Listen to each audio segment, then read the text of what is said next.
Oh, do. Not at all. No. That'd be really nice. There's 30 people. It'd be interesting. Do you know what? Are you starting the video just now? I am, yeah. Ah, cool. Oh, is it live? It might be. It says live. It is. It is. We are live. It does make me want to make faces. Well, feel free. Although everyone is watching now, so. I am tempted. Go on, Mum. Make them. Make them. Then my daughter is saying, "Go on, Mum, make them, make them." Make the faces. Okay. Okay. Okay, I'm just letting everyone know that we are live. Some of them might need to refresh their page. So they should be able to see us shortly. Now, Susannah, one thing for your reference as well, I should have said this before we switched on, but there's maybe a 30-second delay between what we say and the audience seeing it. Okay. Unfortunately, though, we can't stop it. So if we mess up, we just got to sit there for 30 seconds and hope that nobody notices. But I guess we should start off by saying welcome to everyone. And I'll say welcome again in another 5 minutes. But for the early birds that are here at the start, I guess thank you for joining us. Obviously, you will know me from the Inside Property Investing podcast. I am merely the host for this evening, as usual, taking a back seat to our guest, Susannah Cole, who is joining us for, the third time now, two podcast episodes and now a live webinar as well. So, Susannah, thank you very much for joining us and taking your time out this evening. No, it's good fun. Thank you. So the plan, once I tell everyone that we are live, hey guys, we are live. Refresh your page if you can. And click the play. That's our technical assistant in Bristol disappearing. So I hope we stay on. Should we say thanks to Fern? So Fern is Susannah's daughter, who is also Susannah's. There she is. Hello. I don't know how we would describe her. I don't know. Is she your all round? I mean, she's the marketing guru behind the Good Property Company, but yeah, she's the marketing manager in her interim year before she goes back to uni next year. So she's done quite a lot in this year. Yeah. Let's add an IT consultant. And she's saving the bacon on what IT. I was getting at. She's slightly more than just marketing. But yeah, so we are here to talk about joint venture fundraising, joint venture finance, all with a property slant on it. And like I say, we'll do the introductions properly in a few minutes. But I guess just to our audience as well, thank you for joining us. Thank you for taking the time to be here and to find out everything that you need to know, hopefully, about joint venture fundraising. So Susannah and I did a podcast episode purely focusing on JV finance just before Christmas, and it was a phenomenal episode. We can get the link to that shared with everyone if you want to go back and look at that as a starting point. I sent it out in some of the emails as well for the marketing for this webinar, so you should have the links to it, but definitely a good place to start if you don't know anything about JV finance, JV fundraising. What we want to do tonight is to take that a little bit deeper, to answer some questions. We've had a lot of questions coming through email before we've even got started. But if you want to ask any questions throughout the night, then the place to do that is in the chat roll box, which is underneath the video. Just you can log in with Facebook, you can create an account, whatever you want to do. Just ask a question and we will make sure that it gets answered. But yeah, I guess for the next probably 5 minutes, Susannah, it's just me and you trying to entertain the crowd on JV. Well, actually, no, on non-JV stuff. Let's keep it non-JV until we talk about other non-JV stuff like deal sourcing. Yeah, well, this is the thing. When you get two property people in a room, you find it hard to talk about anything else. Now, to be fair, just for a bit of a lighthearted insight into the difference between Susannah and I, we chatted about an hour or two ago, just getting set up for this. And whilst I was being the kind of devoted housewife saying I need to run and get dinner on for Victoria getting home from work, Susie was showing me up by saying, well, I need to go and get a quick workout in before before I sit down to the webinar. So you're probably feeling a lot more excited having just done a workout than me, who's just had a big bowl of chili and garlic. Oh, nice. Yeah, I did. I ran to the gym, did half an hour. Sunny, my coach, just did another British PB. So it's not bad, is it? I videoed that and came home again. I obviously didn't do another British PB. Sorry, I thought that's what you said. I know you're always, every time we talk, you seem to have broken another record or be competing in a competition. At the moment, I've got an ankle injury, so I'm just working bits I can work at the moment and having fun with it. It seems to crop up every time we speak. I remember the first interview we did when you were talking about CrossFit, and I, God, rather embarrassingly now said, "Oh yeah, I do CrossFit as well," not realizing quite the level you were at. And I think I'd been to like 2 classes at the time. Do you still do it? No, although I am getting married in 6 months, and I am adamant that I'm going to be getting back into it. We're getting married in Italy, so I think I need to be getting my beach body on. Yes, get your 6-pack. We got at TGPC. We've got a goal. Tiffany, she wants a 2-pack, and then I'm buying her an Easter egg, a 4-pack, and then I buy her another Easter egg, and then when she hits the 6-pack, then I get her a 3rd Easter egg. So you can tell when we think it's going to happen.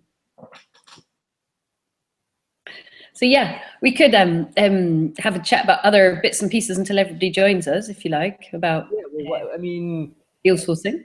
The Good Property Company. Let's give people a bit of an introduction to you, because you obviously are the star guest for this evening. So I mean, we will go back to find out how you started with joint venture fundraising once we start. But I mean, the Good Property Company is your brainchild, your baby, along with Fern. I mean, how did that get started? How did you get started in property?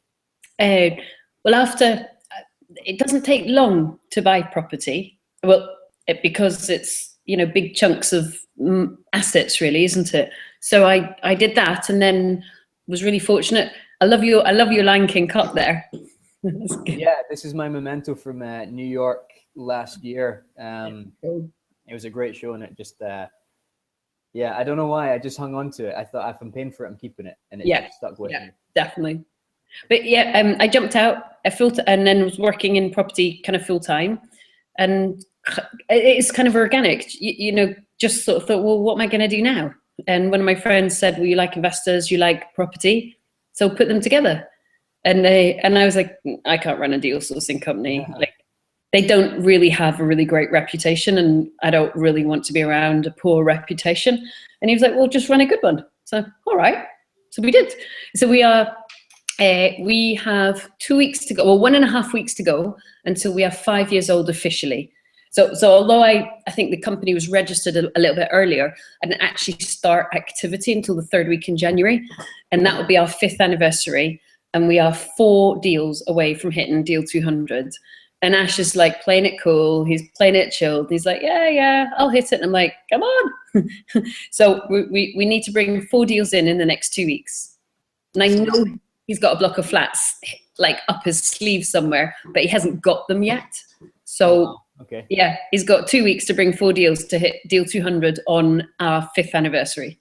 I saw that on Facebook, I think, just a couple of days ago, that you're getting close to that 5-year and the 200 deal mark. And it's just it's phenomenal to think the number of deals that you have done in a relatively short space of time. But, you know, as well as you being a fantastic role model in the property community, you've got a fantastic team around you as well, don't you? And obviously Ash is a key part of that. How many other staff have you got now? Well, we've grown a lot. So now there are actually 17 full and part-time people in Bristol. And then we use Upwork, which is kind of an international kind of website that people can connect together. So we work with another 5 VAs of virtual assistants in long-term relationships, not short-term, in India, Sri Lanka, and Pakistan, actually. And they do some of the kind of regular work for us as well. So yeah, 17 in Britain, and so 21 in total, which is, you know, a fair amount, really. Yeah. Not everybody's full-time. So some folks are part-time. Okay. And in terms of those 200 deals, is that a fairly straight line progression over the 5 years, or have you seen a bit of an upward curve? Or so this year I could probably quote you how many he's brought in since April, because we work April to April, and I think he's brought in something like 43. So so what he's probably going to end up with from like 12 months period is about, well, his target internally is 72, although we say to our investors we'll bring in 50. So he's he's 7 away and he's got 3 months to do it in. So he's definitely going to hit what we tell our external folks. But internally, I give him like 22 more, you know, I give him 1.5 times what I really need him to do, just for fun. And then I'm like pinging him, going, come on. So I think this year and last year we'll be doing like maybe 65. And I think last year we did 63 deals. So that's 120. And then the first 3 years we did the remaining, you know, well, it will end up being 80 or 90 deals. So it's probably like 25, 35, 40, 60, 60, roughly. So we, you know, growing. But early on, it was just Ash and I opposite the desk, and we were doing everything. We were managing all the lettings on my portfolio, and all the deals, and all the investors, and all the admin, and doing talks. And it was quite full on. So the book, 7 Habits of Highly Effective People, Stephen Covey, oh my goodness, it was like my Bible. Just used to refer to it. And anytime I was getting stressed, Ash would be super chilled, super calm, because he is. And then anytime he felt overwhelmed, I'd be like, come on, we're good. So it was a good balance of each other. Actually, it worked really well. I couldn't have done it without him.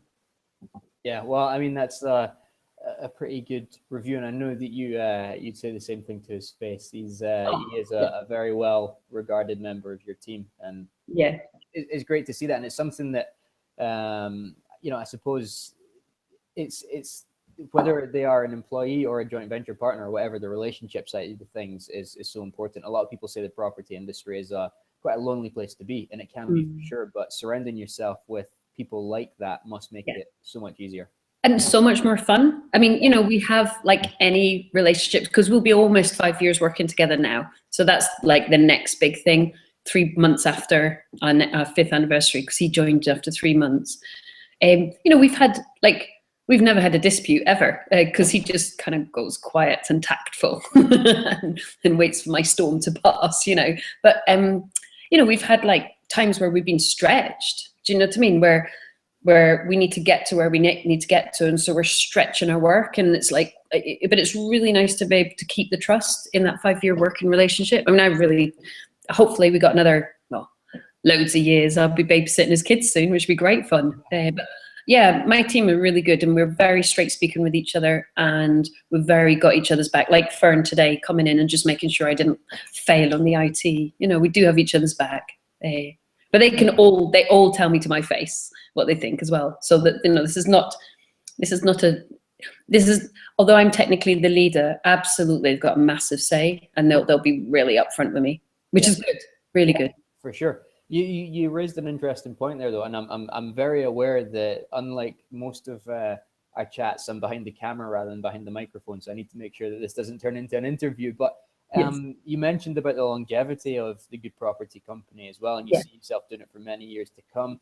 Yeah, I guess you think the business has got legs to sustain it into the future. You're not concerned about any of the changes that are coming in. You see property as your future still, very much so. Yeah. Yeah, totally. But with entrepreneurial changes. So today we had a really cool day. I had Alex, who's our finance director, in with myself, and we worked with 3 of my management team. So we had Vicky, we had Tiff, and we had Jess today, looking at the education department, the lettings department, and the buy to sell department, kind of for a couple hours each time, going, well, because I've already written the business plan for 2016, 2017. But then we're putting it back to them and saying, well, this is what we think we're going to achieve. What do you think we can achieve? Like, really involving them. You know, what resources do you need? You know, do you have enough members of your team? Do we need to look at anybody else coming in? What other roles do we need? Like, do you need a website? You know, what advertising do you need? What budget do you need? So we want to make sure that everybody understands their own divisions, even though we're only little business divisions, and then we can plan. Can we fund that in order to make it really successful? But we are still changing. So we have been 5 years as a sourcing business, and we just shut the door to new investors in December just gone. And all our investors had a year's membership. And we've always said this, we always said we're going to run a sourcing business for 5 years. And then this year, obviously the people still who have been a member will get our deals, which is great. They're going to be, you know, Ash is going to be smashing them out as usual. And then in 2017, we've always intended to basically manage the deals ourselves, buy the deals ourselves, either buy and sell or buy and keep, and probably work with just maybe 5 or 10 investors that want to work with us on a very long-term basis. Wow. So we've always wanted to be property developers ourselves, and I started with 60 grand out my mortgage. So when I'm thinking that within 6 years of my business, we're planning to buy and sell and buy and keep 50 deals a year as our business ourselves in 2017, that's kind of quite exciting thing to do. So we'll still work with, we'll still run the mentoring group, we'll still do workshops and lots of internet and really good chats about property, but we will be more developers buying our own deals in 2017. And we always have done, but we always bought a proportion of them, and now we intend to buy like 95% of them. Yeah, and I mean, I think that is fantastic. It shows the progression that you've taken. It shows that, you know, you started off with just yourself being able to take some money out of your house. You went through the fundraising process, exactly what we're going to be talking about tonight. Yeah. And you're now at this stage where you've got, and a lot of people think, you know, it's impossible to get investors. You're at the stage where you've got enough, almost too many. You've been able to shut the doors, and now you can go back to doing your own deals. It's the ideal. It's the absolute dream. It's not. If I can do it, looking at my camera, it's the curve, isn't it? Yeah. It's like buying property. You buy a 1-bed flat first and you're completely terrified. And then you buy a 2-bed house and it feels like a really big step. And then you maybe buy a 3-bed house. Then you buy your first shared house.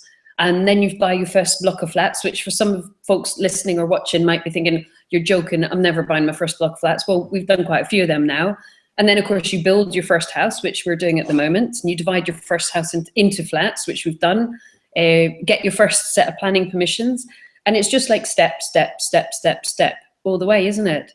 And it's the same with fundraising. You start with your own money, you then bring the resource of funds into your business, and both partners share in the rewards on that, and that's really great for them because they don't need to do any work, and it's really great for you because you couldn't have done the volume you could do without their funds.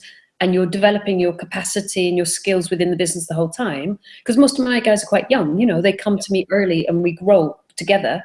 And then I'm fortunate enough that that activity makes enough that we can put aside a kind of a war chest to then buy ourselves. Yeah, so it's just step, you know.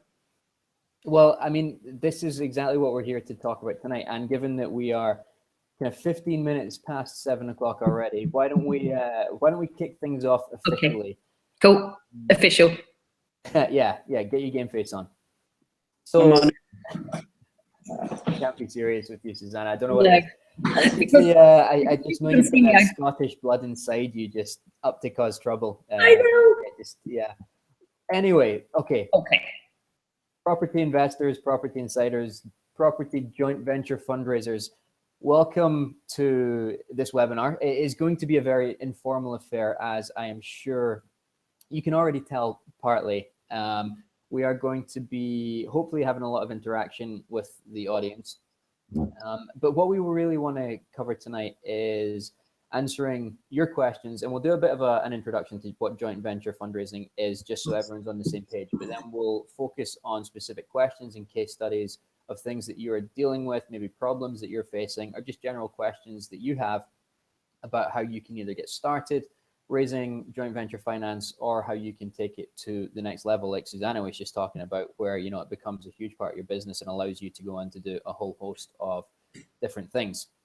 By way of a very brief introduction, my name is Mike Stenhouse, and I am the host of the Inside Property Investing podcast, where Susannah and I first met. We have done 2 episodes now. One of them, an introduction to Susannah's property journey, which is a phenomenal episode, followed up most recently by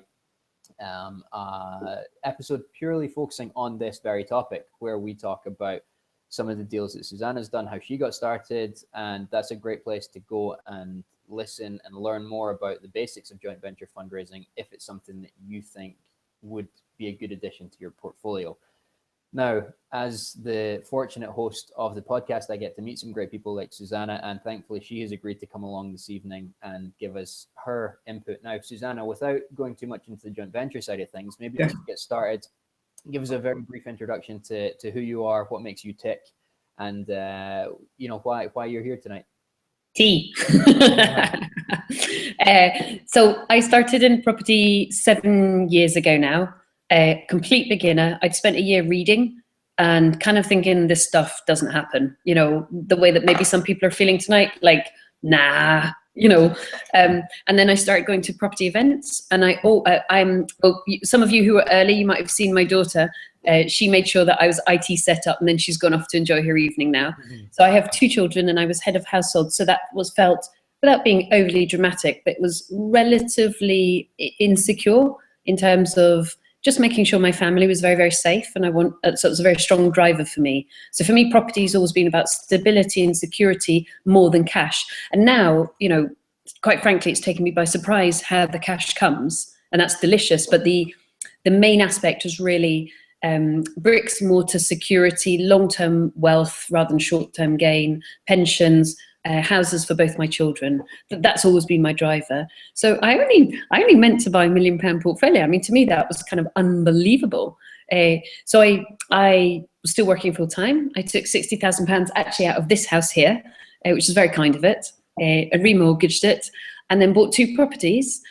Fine. I had no intention of raising any money at all. I only wanted to buy £1 million worth of property, which actually in Bristol you buy, you know, within 5 houses. And I bought £1.8 million.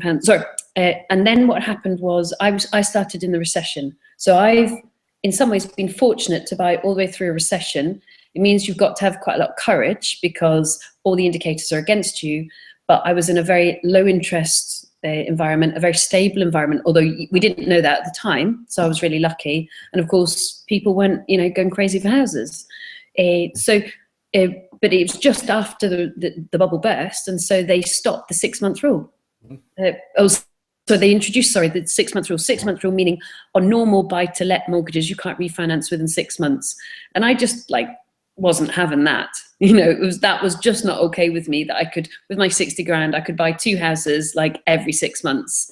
You know, so at best, I'm buying 4 houses a year. That just wasn't part of the plan. So I kind of stomped a little bit, had a little paddy to myself and got my tiara out and just thought, well, if I'm out of money, I'm going to borrow it. You know, and it was really nerve-wracking because it's a big deal and it's a big responsibility. So I was like, no, I'm going to borrow the money. So I started a formal fundraising campaign when I still was at full-time work. I used to go to Bristol PIN, which was my local property event, and meet people, ask them my 3 questions. You know, what's your time frame, what's your objective, and what's your pot? Screen them. And if I liked them, then have a coffee with them. And I raised 600,000 quid in just under, well, it was under 6 months, but just over 3 months, through 28 initial coffees with people, 28 individual people, which went down, and then bought a £1.8 million portfolio. And then within 18 months of starting buying that tiny little 1-bedroom, 1-bed flat, I jumped out my job and went full-time in property. And that was 5 years ago. So that was the kind of background, and it was raising money that made it possible. Yeah, and it's a great background. We're going to go into talk a bit more about that 6-month time frame, because doing so much in such a short period of time, phenomenal. And you really, you know, just glossed over the kind of highlights there. Just before we get into that, the third person that is with us this evening is my ever gracious, ever helpful fiance, Victoria, who is, you know, just home from a day at work and is sitting in the chat room, ready to help people out if they've got any problems from a technical point of view, collect questions, pass them on to me, make sure everything runs smoothly in the background. So just from a kind of logistics point of view, on the webpage where you guys are all watching this, if you scroll down, there is a chat room just underneath the video. And if you want to ask a question, that's going to be the best place to put them in there. I'm not going to have time to go through all the emails I received tonight. Any emails I received before this evening, I've got those questions jotted down already. But any questions that you want to cover, whether it's something that's on your mind already or something that comes up as Susannah and I are talking through the different topics around joint venture fundraising, that chat room is going to be the best place to go, and Victoria will be the one to help you out with that. So a big thank you for taking your evening out as well. Thank you. After a full day at work. Yeah, well, exactly. Property people. Now, just to set the scene a little bit, although we have titled this kind of joint venture fundraising, a lot of what we're going to cover is also going to be applicable to personal loan agreements. There are different ways of raising money. It doesn't need to be a formal joint venture agreement.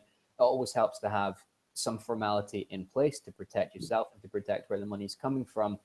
But some people get scared off from a joint venture agreement. Maybe they don't want to do the 50-50 thing. maybe they want a bit more control over it. We'll cover all of that. But fundraising, generally finding money to invest in property through your personal contacts, your network, that sort of thing. We're going to try and dive into all of that. So again, from a question point of view, it doesn't need to be specifically on joint venture partners. It can be on personal loan agreements, borrowing from friends and family, and that sort of stuff as well.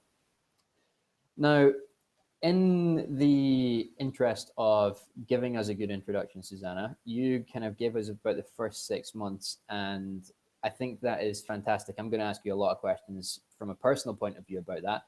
My own background, just so if I'm chipping in, I've got some credibility here, probably based on the conversation I had with Susannah about 12 months ago when we did the first interview, and from Susan Alexander, my coach at the time. Victoria and I started looking for finance as well. And in 2015, we were able to raise almost £500,000 worth of property in a year. So not quite 600K in 6 months, but £500,000 in a year, which we sat down at the start of the year and said, this is never going to happen. Susan said to us, oh yeah, sure, you can go out and do this. And we were like, nah, it's not going to work. But we put in the effort, and it was a lot of work. I was fortunate in that I had a podcast running. I had a letting agency set up that I could use to build my networks. But I think, everyone out there has some people within their network, whether that is your colleagues at work or people that you meet at property networking events, or, if you're a golfer on the golf course. It's about opening your eyes to these opportunities around you. And it's when we started to open our eyes that we were able to meet various people. And that £500,000 only came from a couple of people. We found 2 people who gave us 40 grand each for our first deal.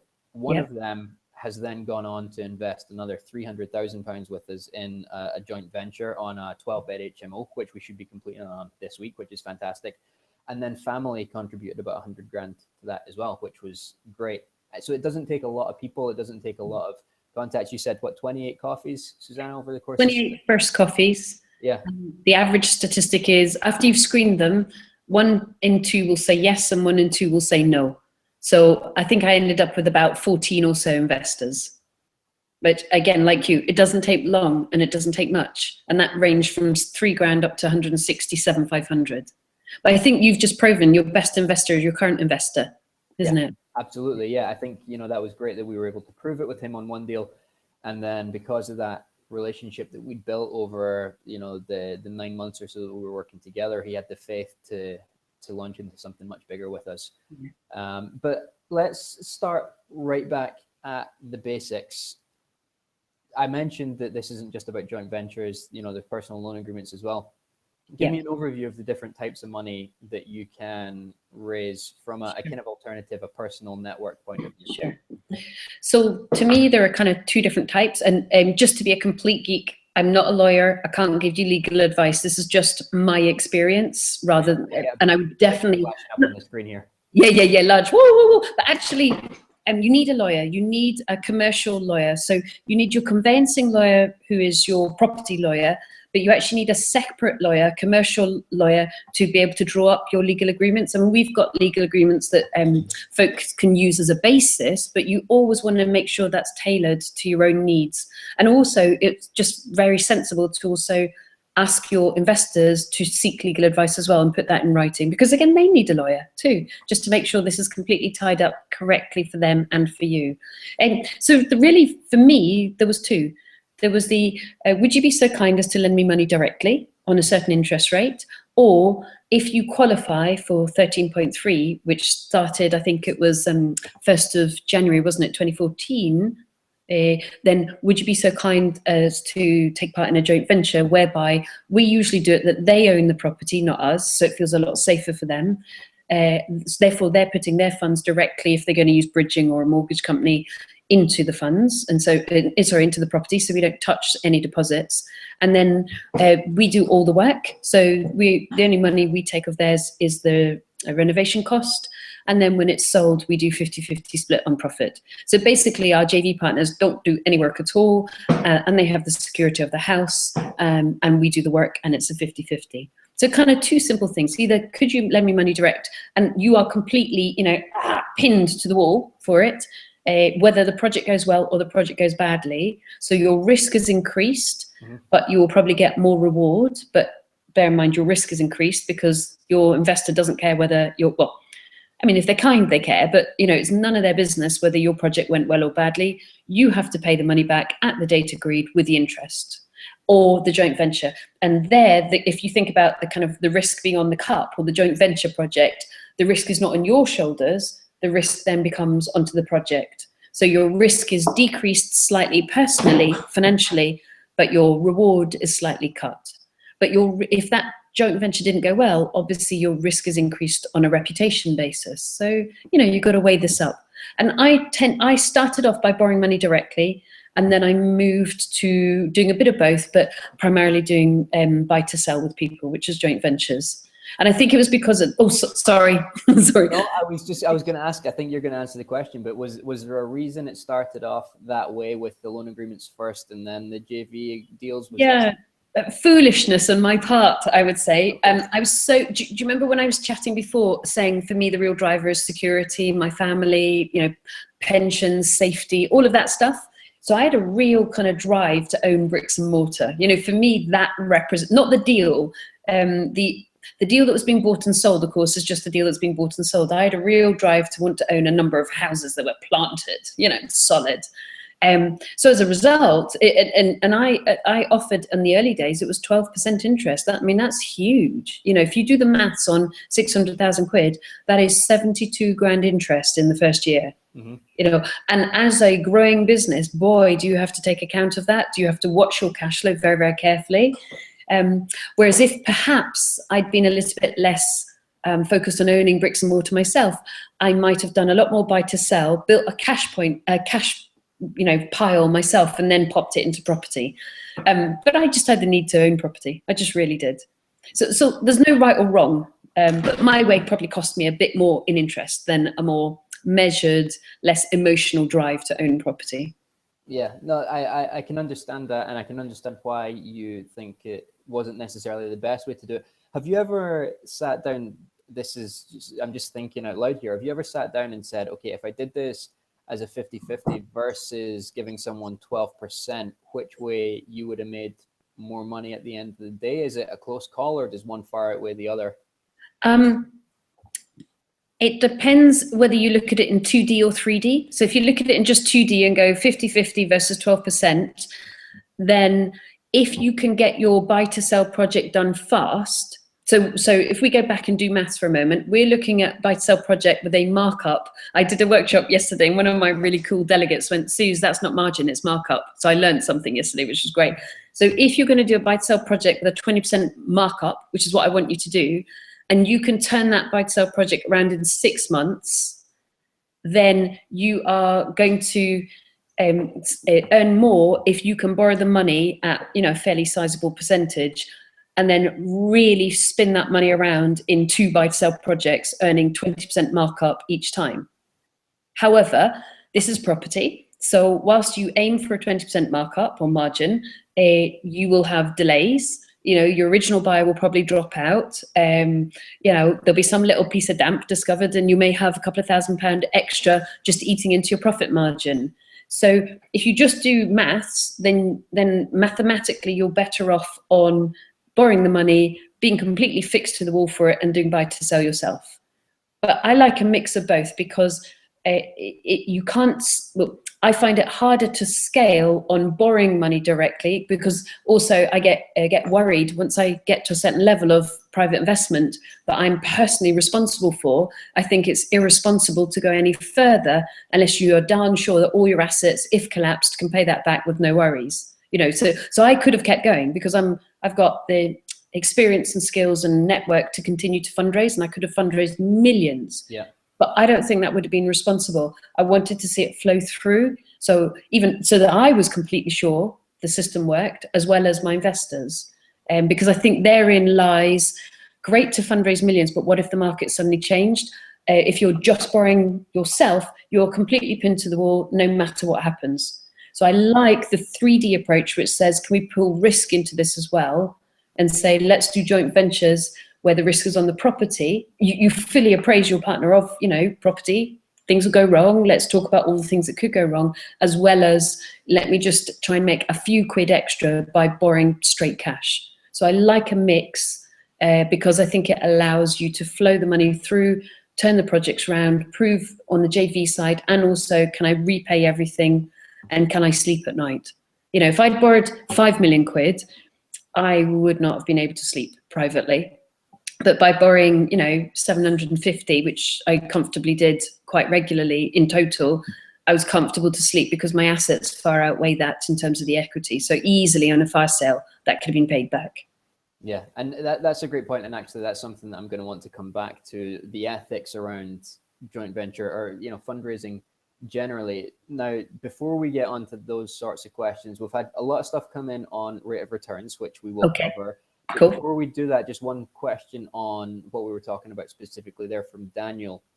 Now, Hi, Daniel. Daniel was asking about what the investor pays for, as in the person putting in the money, versus what the developer pays for. I guess it's a joint venture. Yeah, if it's on a 50-50, and I guess the beauty of a joint venture agreement is that it's effectively a blank piece of paper that you can agree whatever you want with, whatever makes you and the investor comfortable. But there is an industry best practice, if you like. And Susannah, maybe you can share a little bit about what your experience is and how it typically works. Sure. And we actually, as you know, we do some online packs without being, you know, kind of a terrible plugger, because that's not, I want to have a chat today, but it just might be useful because we actually have the joint venture agreements in the fundraising pack. And obviously people need to take their own legal advice, but I can't remember how much they are, like 20 or 30 quid or something online, but it'll show you what our lawyers drafted up for us. And these are these, like, you ready? Whee! But how we do it, and this is just how we think is appropriate to do it. The joint venture partner owns the property. The joint venture partner pays their deposit directly to the lawyers to buy the property, and we work with the mortgage provider or the funder. I mean, generally we have an agreement with Shawbrook because we think they're very, very good actually, and they like our work and we like their banking regime, and we like the kind of rates that they do on short-term funding. So usually our joint venture partners work with Shawbrook Funding because it's quite decent rates. And usually Shawbrook are saying, as long as the good property company's got the keys and they've got a decent credit rating, we're comfortable. Obviously they still do all the underwriting. And then what happens is, so they pay for the house, if you like. They pay for the lawyers, all the lawyers' costs, but we introduce them to the lawyers, and the lawyers are their lawyers through all the kind of legal routes with Law Society. Okay. And then we get, we've already got an indicative costing of what the refurb's going to be, but you can't actually rip up a carpet or, you know, poke about in the roof until you physically own the property. So how we do it, for safety's sake, is say we think that the indicative cost of the refurb is going to be 20 grand. I have a rule in my business that we tell the investor 1.5 times. So they make a decision before going into the joint venture on a refurb that I think is going to be cheaper than what we're telling them. And the reason for that is I'm trying to mitigate risk. I've had enough bruises to know that property costs don't generally go down, they generally go up. And I don't want an investor coming into a deal where I've said 20 and then they find out it's 22. That would be annoying for them. So we have a spreadsheet and it says how much do we think the refurb is going to be? How much have we told the investor? So if it's 20, we're going to say, you know, 27 to 30. I want Ash to tell them 1.5 times. So as soon as we bought the deal, or the investor has bought the deal and they own it, and we put what's called a RX1, a restriction against it, so they can't run away and sell it from under us. So that's our security, if you like. They can sulk, you know, they can sit there and fold arms, and it's my own fault for choosing a sulky person, but they can't refinance and they can't sell it without our permission. So at some point we get paid. But we've never had anybody do that yet, but we still put a restriction on it. And then what happens is we then get the fixed price quote, you know, like say we buy it on the Friday, we get the builders out on the Monday, and we get the fixed price quote. It's usually gone a tiny bit higher than what we initially thought, because that's human nature and property, and we've pulled the carpets up, but it's usually much smaller than what we've necessarily told them. So we're hoping to give them a good surprise. So then we have a fixed price quote from the builder. We send that over to the investor, and they send across the full refurb money to us before we start. Why? Because we once got burnt by somebody who's naughty, and I'm never getting burnt again. We didn't actually get ripped off, but they tried it on. You know, we don't have the money for the refurb. Well, refurb stops then. But it's very difficult to stop your builder halfway through because, you know, you've been obliged to start a refurb with them. Yeah. So I learned that we get all the refurb money in our bank account before we start, always. And then what we also do, we have a utility spreadsheet for gas, electricity, council tax and water rates. And we do the admin, we write to all those service providers and we tell them the owner's name, which is our JV partner. So they pay the gas, the electricity, the water rates and the council tax. And obviously we write to the council tax and say it's an empty building. So they basically cover running the cost in terms of cash flow, the builder's cost, all the utilities, and they also cover any bridging. So they are cash flowing this project. They pay for all of that. However, in our agreement, what we end up paying for is I don't charge them for my team. You know, that's part of what I bring, and I don't mean I don't care, that's the wrong way of saying it, but I kind of don't care how they bring the money. So whilst we'll help them with our association with Shawbrook, that is ultimately their cost, in the same way that paying all the 17 people in Bristol is my cost. So how we split the deal afterwards is their financial costs are their costs, because some of our investors come with cash and some of our investors need to get funding.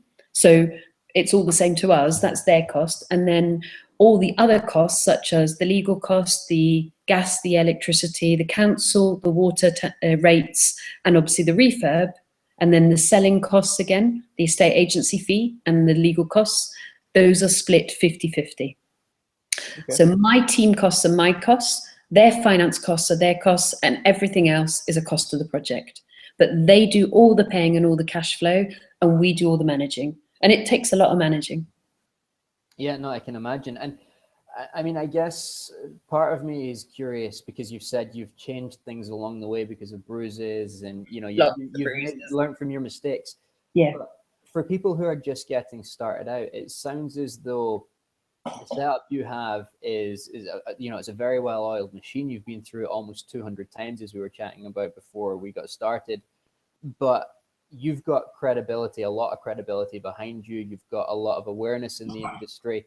Do you think it would be more difficult for someone starting out to say, okay, you need to give me all the funds up front? And, you know, these rules that you have now, do you think people who are just getting started out should take that same approach? Or do you think you should be a bit more flexible when you're getting started?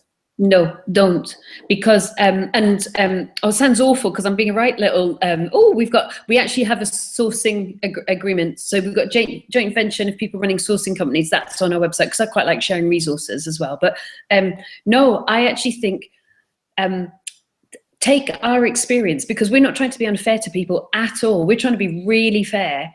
So in our terms and conditions of our joint venture partnership, it's really we've built in, when somebody basically tried to take the mickey, we've learned it and built it into the process.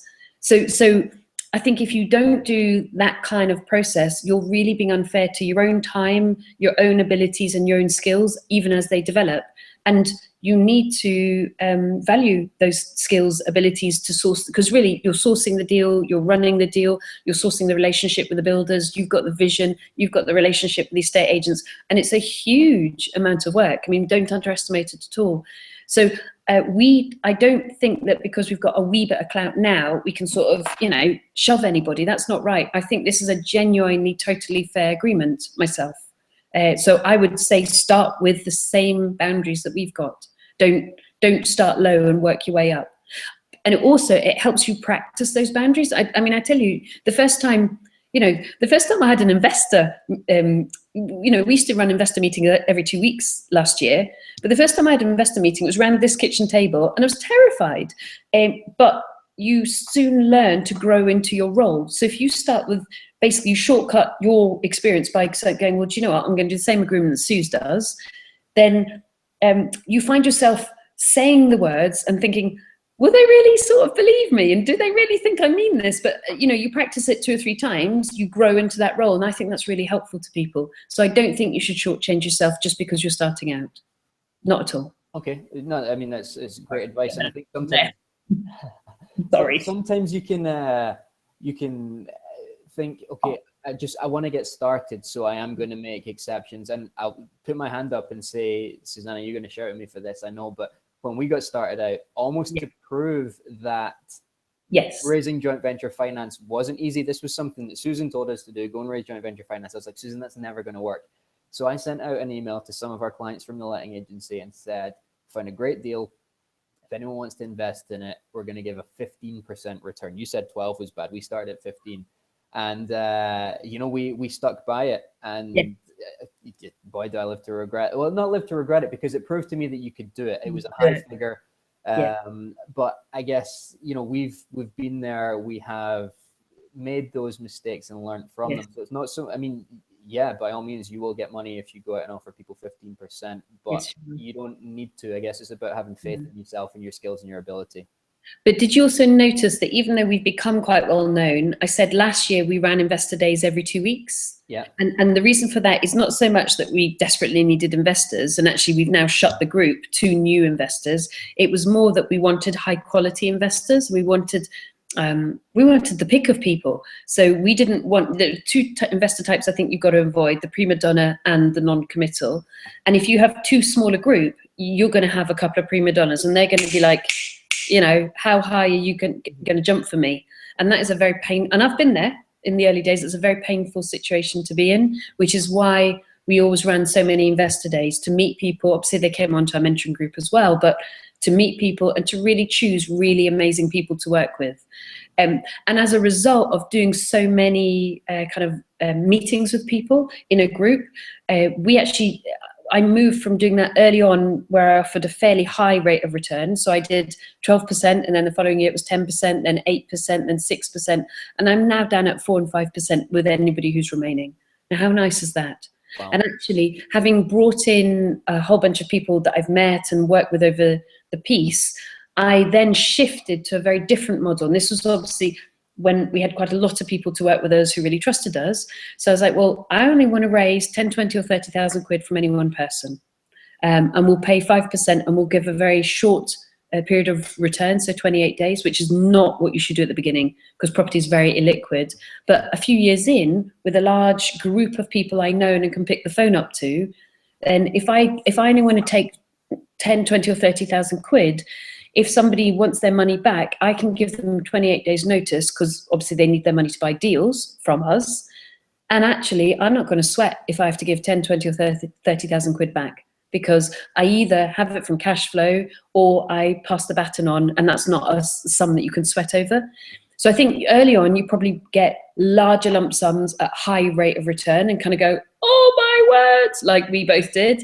And then later, as you develop and don't forget to incubate more relationships, you can actually make it broad and wide and really helpful to other people. You know, everybody who's working with us in sourcing business has money ready to go, but maybe they don't have a deal this week, but they're going to have a deal in 6 weeks time. Well, they might as well get 5%, mightn't they? So I just changed the model round, and that was very much through my mentor Vanish going, I think it would be a good idea. And I thought, oh, you know, once again, brilliant. Yeah. Fantastic. Yeah, no, it makes a lot of sense. And talking about the returns, I mean, you've already said about the returns that you offered people over a period of time, starting from 12% and down to where you're at 5%. Mm-hmm. I started at 15%, and we're gradually bringing that down to kind of 10, 12%. And people are saying, I know Terry asked an email before we started, what would you say is a good rate of interest to pay a lender? And I guess it depends on your circumstances, on their circumstances. If they've got money in the bank earning them 1%, they're going to be happy with 6 or 7. If they're, you know, fairly savvy and they're maybe making 6% on the stock market, you might need to offer them a bit more. But from your experience, I mean, do you have a figure in mind that you wouldn't go over anymore? Yeah. I'm settling very comfortably at 4-5%, so I definitely not go over 6% now. But that's with a large group of people I know that I trust. They trust me. I mean, I don't actually have a lot of private borrowings anymore because, of course, that's slowly, again, it's the whole cycle. It's slowly, you borrow money and then you slowly work it back out of the system again, don't you? Because then your own portfolio is generating enough money to buy the next houses yourself. But personally, I wouldn't want to go over about 6% anymore, which might sound like to somebody starting out, well, that's far too low. But that's because I've incubated a lot of relationships. And so I've slowly worked down from that 12 down to 6. Well, 5 and 4 now. So definitely, because otherwise I can borrow it straight from the bank. So that's my own thinking. That's my own thinking. And I now like the model where I only borrow 10, 20 or 30,000 pounds, because you're not borrowing like 150,000 quid from somebody. And then if they give you notice, you're kind of going, okay, all right, no problem at all. You know, with a couple of sleepless nights, making sure your cash flow is adequate. And one little stat for you, it's hard in the beginning, as we both discovered, to raise the money, you know, because we're very British and we really don't want to, you know, pick the phone up and ask people. Is probably the biggest thing is our own friction between, I don't really want to jump over that. I think that's the biggest stopper. But roughly only about 20% of people who lend you money will want to come out at any 1 year. So say you want to borrow, I don't know, say you want to borrow £1 million. You raise £1 million in your first year. In your second year, you're probably only, if you want to keep your private borrowing around that level, very roughly, my stats are that you're probably only going to need to re-raise 200,000 in the following year. So it's like skiing downhill. You know, once you got speed up and you're able to make sure your cash flow's working, you're running profitable projects, by and large, the whole thing is proving itself and the money's running through, coming out the other end, and you can clearly be in a position to pay people back should they require it. Only about 20% of people, or 20% of the money, is going to be asked back in 1 year. So that's like, phew, you don't need to keep completely slogging up the mountain, only the tiny little summit, which is quite nice. Yeah, absolutely. And, you know, I know you love your stats, so it's great to hear insights from someone who's been through, you know, a good few cycles of investors now to see how it all pans out down the line. Hopefully that answers Terry's question about, you know, what a good rate of return is. Certainly if you can get money at 5-6%, I think you're going to be doing fantastically well. Personally, I'd probably, sorry, Susie, on you go. No, oh, it's just me. Sorry, I'm jumping in. And also, as I get a bit longer in the tooth, I'm also looking for, I suppose, quality of people. So I kind of want people who are probably likely to want to stay in for longer. Yeah. And that also comforts all the little butterflies in my tummy that had early on, because I was always taking very calculated risks. I would plan my cash flow out for 18 months because I was so paranoid about other people's money and keeping it safe. But it's really nice to have a small number of people in now that I know are really, to be honest, in it for the long run. So I'm not thinking, oh my goodness, you know, they're going to pull on their money and they need it back immediately, giving me, okay, obviously within the legal agreement, you know, of how many months notice they need to give you. But I don't have really a disruption to my financial planning now, because I know the people who are left are there for a while. And that's a very comfortable feeling. Yeah. And you're jumping the gun slightly. We are going to talk about the type of investors that we're going to be looking for, what makes a quality investor.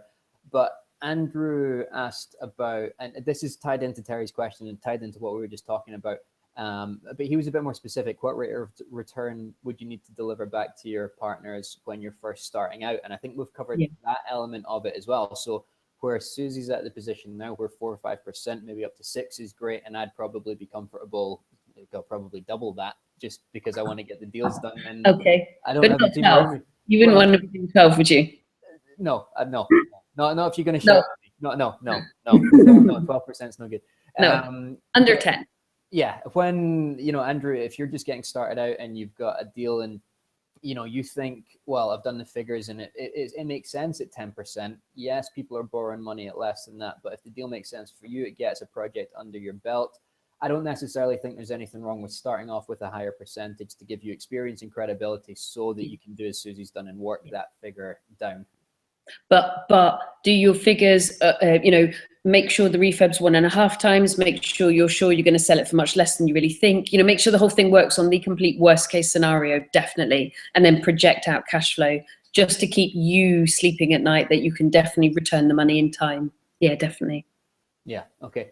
So I guess what we want to talk about a little bit is the people side of it. And as I said, we'll talk about what a good investor looks like. You've already said about the 2 types that you don't necessarily working with, and you did a great bit on that in the podcast episode, so I'm sure there's some good detail in there. But in terms of how we find people, because if you haven't ever raised any sort of joint venture finance or personal loan finance, you might be sitting here scratching your head saying, yeah, it sounds great to use other people's money to buy property, but how on earth do I get started? Where do I get started? So Your background, Susie, I know, was property networking events, which might sound counterintuitive because, you know, you think people there would want to buy their own deals, but it worked very well for you. So how did you first start finding these people? Where did they come out of the kind of woodwork?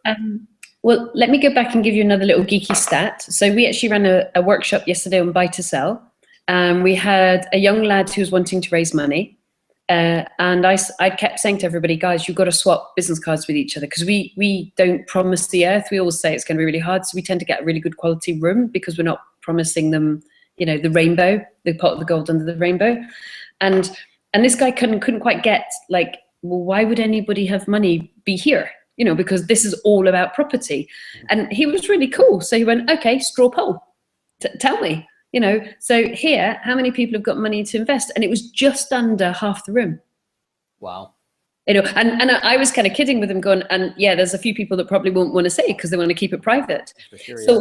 I think people go to property events either because they're very hungry for security or finance or whatever, which is what I was, or they go because they've actually got quite a significant pot of money, but they want some knowledge and expertise before they spend it on property. And those people often will be quite busy. And so, and then you'll get a third type. So they're the kind of middle rankers, if you like. And then the third type are the people who have bought and sold or created and sold businesses. They're now sitting with maybe 4, 5, 6 million quid.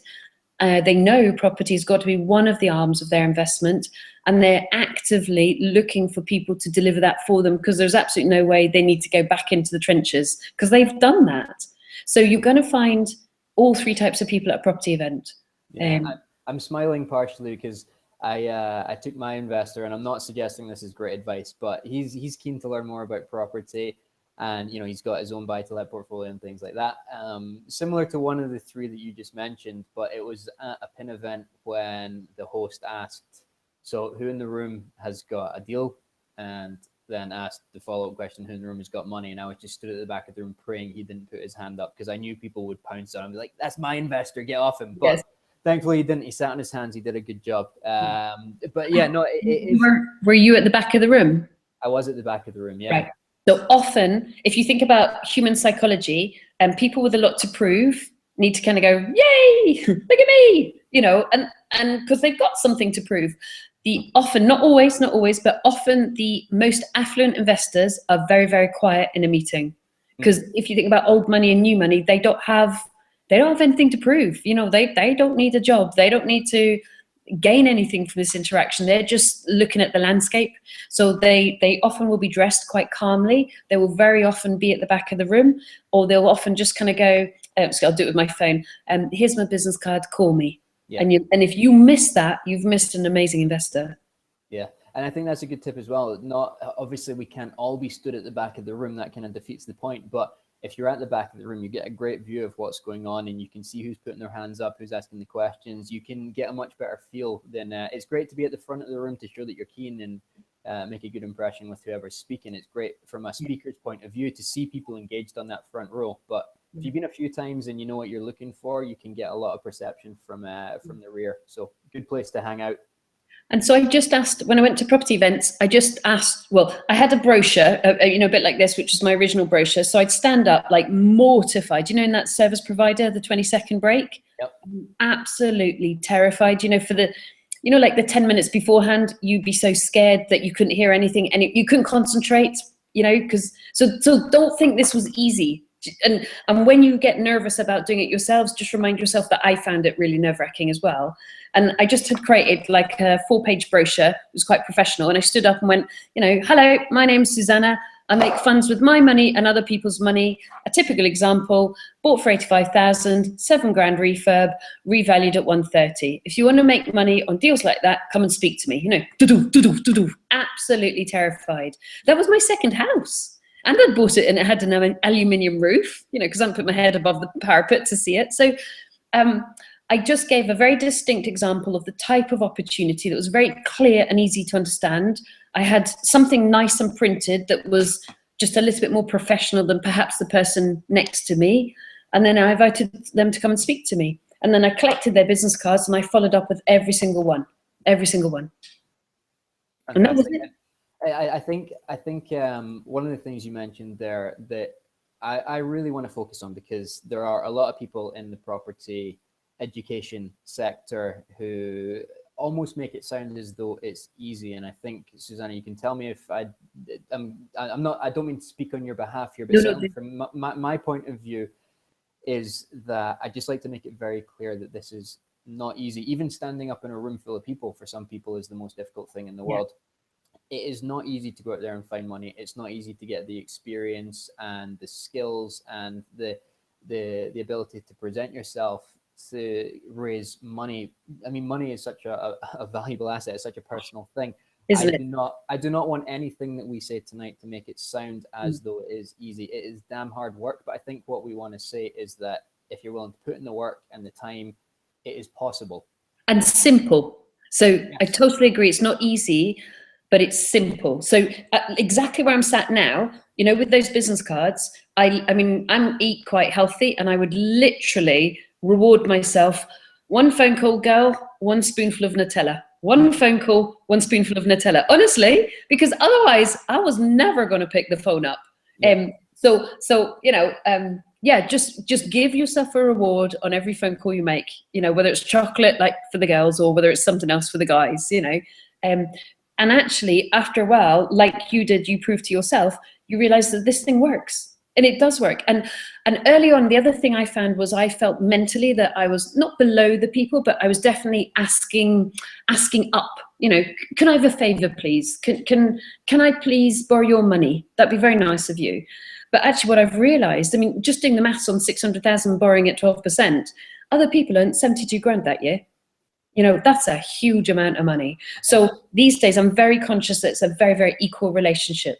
It really is. And actually, if you have the deal, you have the cookie, because there is a lot more money chasing deals than deals chasing money. And I think it's really useful to try and remember that. Never to get cocky about it, but not think that you're on the back foot going up, saying, please, please, you know, because that's not the case. People really need deals. And once you start looking, there's a lot of money out there. Fantastic. And from my point of view, I took a slightly different approach to Susannah. So like I mentioned at the start, we had the benefit of having a letting agency already set up. So we had a bit of a client list. We knew some people that were interested in property. But I think you could use this approach, whether that was your situation or not, as long as you've got a passion for property and you can talk about property. What we started doing before we were even aware of PIN and Progressive and all that sort of stuff was running very small local property investor meetings where, you know, similar setup. We had a mortgage broker come along that was a friend of ours. We spoke about the local market, like a very local market, not tens of thousands or hundreds of thousands of homes, but like the streets surrounding our office, where were good places to buy. And we started building up a list that way of people who we knew were interested in property in our local area. And we just started building relationships with them. And like I say, we had a letting agency, which helped hugely, but I think just having a passion for property, you can start to become the expert in your local area, whether it's a formal event in your office or like you start a meetup down in the pub. Yeah, you can get to know people. You know, a lot of people want to find out about property investing, like Susannah said, and a lot of people don't know about PIN and Progressive, even though we know about it because we're kind of blitzed with it on Facebook every 5 minutes. If you're not in that scene, it's kind of difficult to find out where to start. So being that voice, you can quickly become an expert in your local area without having you know, a big brand behind you, and just having a personal relationship with 10 people who come and sit in front of you. I think it's far more valuable than trying to get around 50-60 people in a night at a big event in some cases. Yeah, and also I think you might then be nervous, like, what have I got to offer? And I certainly, you know, when I had my first investor meeting, which was 6 people around this kitchen table, I still worked with 4 of them. It was only Ash and I in the business, and I was absolutely terrified. Again, you know, what am I going to say? You know, because when you get nervous, you kind of, your fear means that you feel it's all about you. And actually it isn't. If you've ever seen property investors, like 10 seconds after they meet, they're going to start raising the roof with conversation about property. So we got a plate of biscuits together. We got the kettle together, the mugs. I put the biscuits in the middle. I gave a very, very short 5-minute presentation. Then they all started talking. And the fact that I had other people there meant that they validated they're each other's interest in working with me. And that's also a really useful thing. So I only said 5 minutes worth of thing, and then they talked, and then I rounded up at the end, and then I followed up individually with each of them. But it allowed them to, it got rid of my prima donnas, because none of them are going to work if there's, say, how high you're going to jump if there's other people in the group. And also, two of them were millionaires. I just got, I was very fortunate, and they sort of validated, well, if you're making a good choice, then so am I. So that helps a lot. The group tells the group why they should work with you. And you just sit there going, would you like another biscuit? Can we talk about property? So that's helpful. So just do it, get over the fear and just make it happen. And I think just picking up on 2 points you made there. The first is about follow-up. That is so important. I think if I can let people in on a little secret, when we run webinars like this, obviously we want to give value, but the idea is that we can start to build a relationship with people, capture your email address, we can send you valuable content over the coming months so you can get to know us a little bit better. Yeah. So the fact that it's about that long-term relationship, the people who show up on the night, it's great because we can interact with you and get to know you a little bit better, but we still get to follow up with the people who haven't shown up on the night as long as they've registered, which is why we're so keen to get people registered. And the investor who we started working with, who gave us 40K or thereabouts initially, and then came on to the 300K JV that we're doing now, he signed up to come to one of our first events. I wish you're next on my list, Susie. He signed up to come to one of our first events, but he never actually showed up on the night. Now, had I not followed up, I wouldn't be in the same position I am now. So it's a great thing to do, and I think what Susie's done with her kind of small, intimate investor meetings, anyone who has done at least one property deal, if you still got the keys to that, that's the next location for your investor. Oh, yes. Show people what you've done, whether it's an HMO that's up and running or a flip that you've just finished and is on the market. Show that is your portfolio, and showing people around a real life property project will get them so much more excited than looking at a PowerPoint presentation. Totally. Don't do it in a hotel. Like even the workshop we did yesterday, which was buy to sell. I mean, I could have done it in a hotel, but no, we did it on site of a project because it's much more fun. We got the IKEA chairs out, we got the tea urn out. We're physically in a buy to sell that's about to make some clients of ours quite a lot of money. Delighted. So it's physical proof. And also the other thing is people think that you have to show something that's perfect. Well, to be honest, to a property investor, that's kind of boring because it's got nice white walls. Well, congratulations. They actually get body language more excited when the thing is knackered. Obviously check your personal liability insurance and make sure you are insured to bring people on site. But it's more exciting for an investor to see the refurb happen. And we did that all the time. Every single property event we ever did as an investor group, we always took people to see the physical reality. And then the other thing is talking about maths and follow-up. We know on average, it'll take 6 to 9 what you might call touch points, which is just like, phone calls, coffees, lunches. I don't count an email as a touch point actually, but before people will trust to work with you, and actually before you'll probably trust to work with them, on average, it'll take 6 months. Now, some people will pop early and they'll have very good decision-making, be fast decision makers, and some people will take a longer time. But roughly, you're going to have to chat to someone on the phone or meet them for a coffee between 6 and 9 times over a period of 6 months. And so it's not an immediate thing, but if you do that and build relationship after relationship and actually genuinely only work with people you like, it doesn't take long. I mean, without bragging, because it was just astounding. Was it a year ago? Yeah. Was it this time? I think it was this time last year. I'd completely fallen in love, mathematically, you understand, with a Georgian set of flats. There were 14 flats in this absolutely beautiful building in Bristol. Really, unfortunately, the investors had gone bust and they actually hadn't got building regs sign off. But I've been really lucky in being able to get the building regs people out to say, look, this is going to cost like 10 grand to get signed off. It's just not much at all. And I picked the phone up because I wanted to go to auction and buy it. And my top price was going to be 960,000 quid. And I picked the phone up and I did 2 hours and had a cup of tea. It was a Thursday afternoon, and 2 hours and had a cup of tea, and I raised £1 million quid. Pledges. It took me 4 hours. And that's just because Now, in the end, I went to auction with my leather gloves and me, and I got outbid by about 100,000 quid. So again, do you see, I was responsible with the money and didn't spend it beyond my price, even though there was still a lot of room in that. But it only took 4 hours. And that's because I'd done so many kind of regular follow-ups with people that when an opportunity came and I was hammering the phone, they're like, yes, Suze, we're in. And none of those relationships were new. They were people I'd talked to repeatedly for a year or two. Yeah. So £1 million in 4 hours, unbelievable. It is, but unbelievable, but true.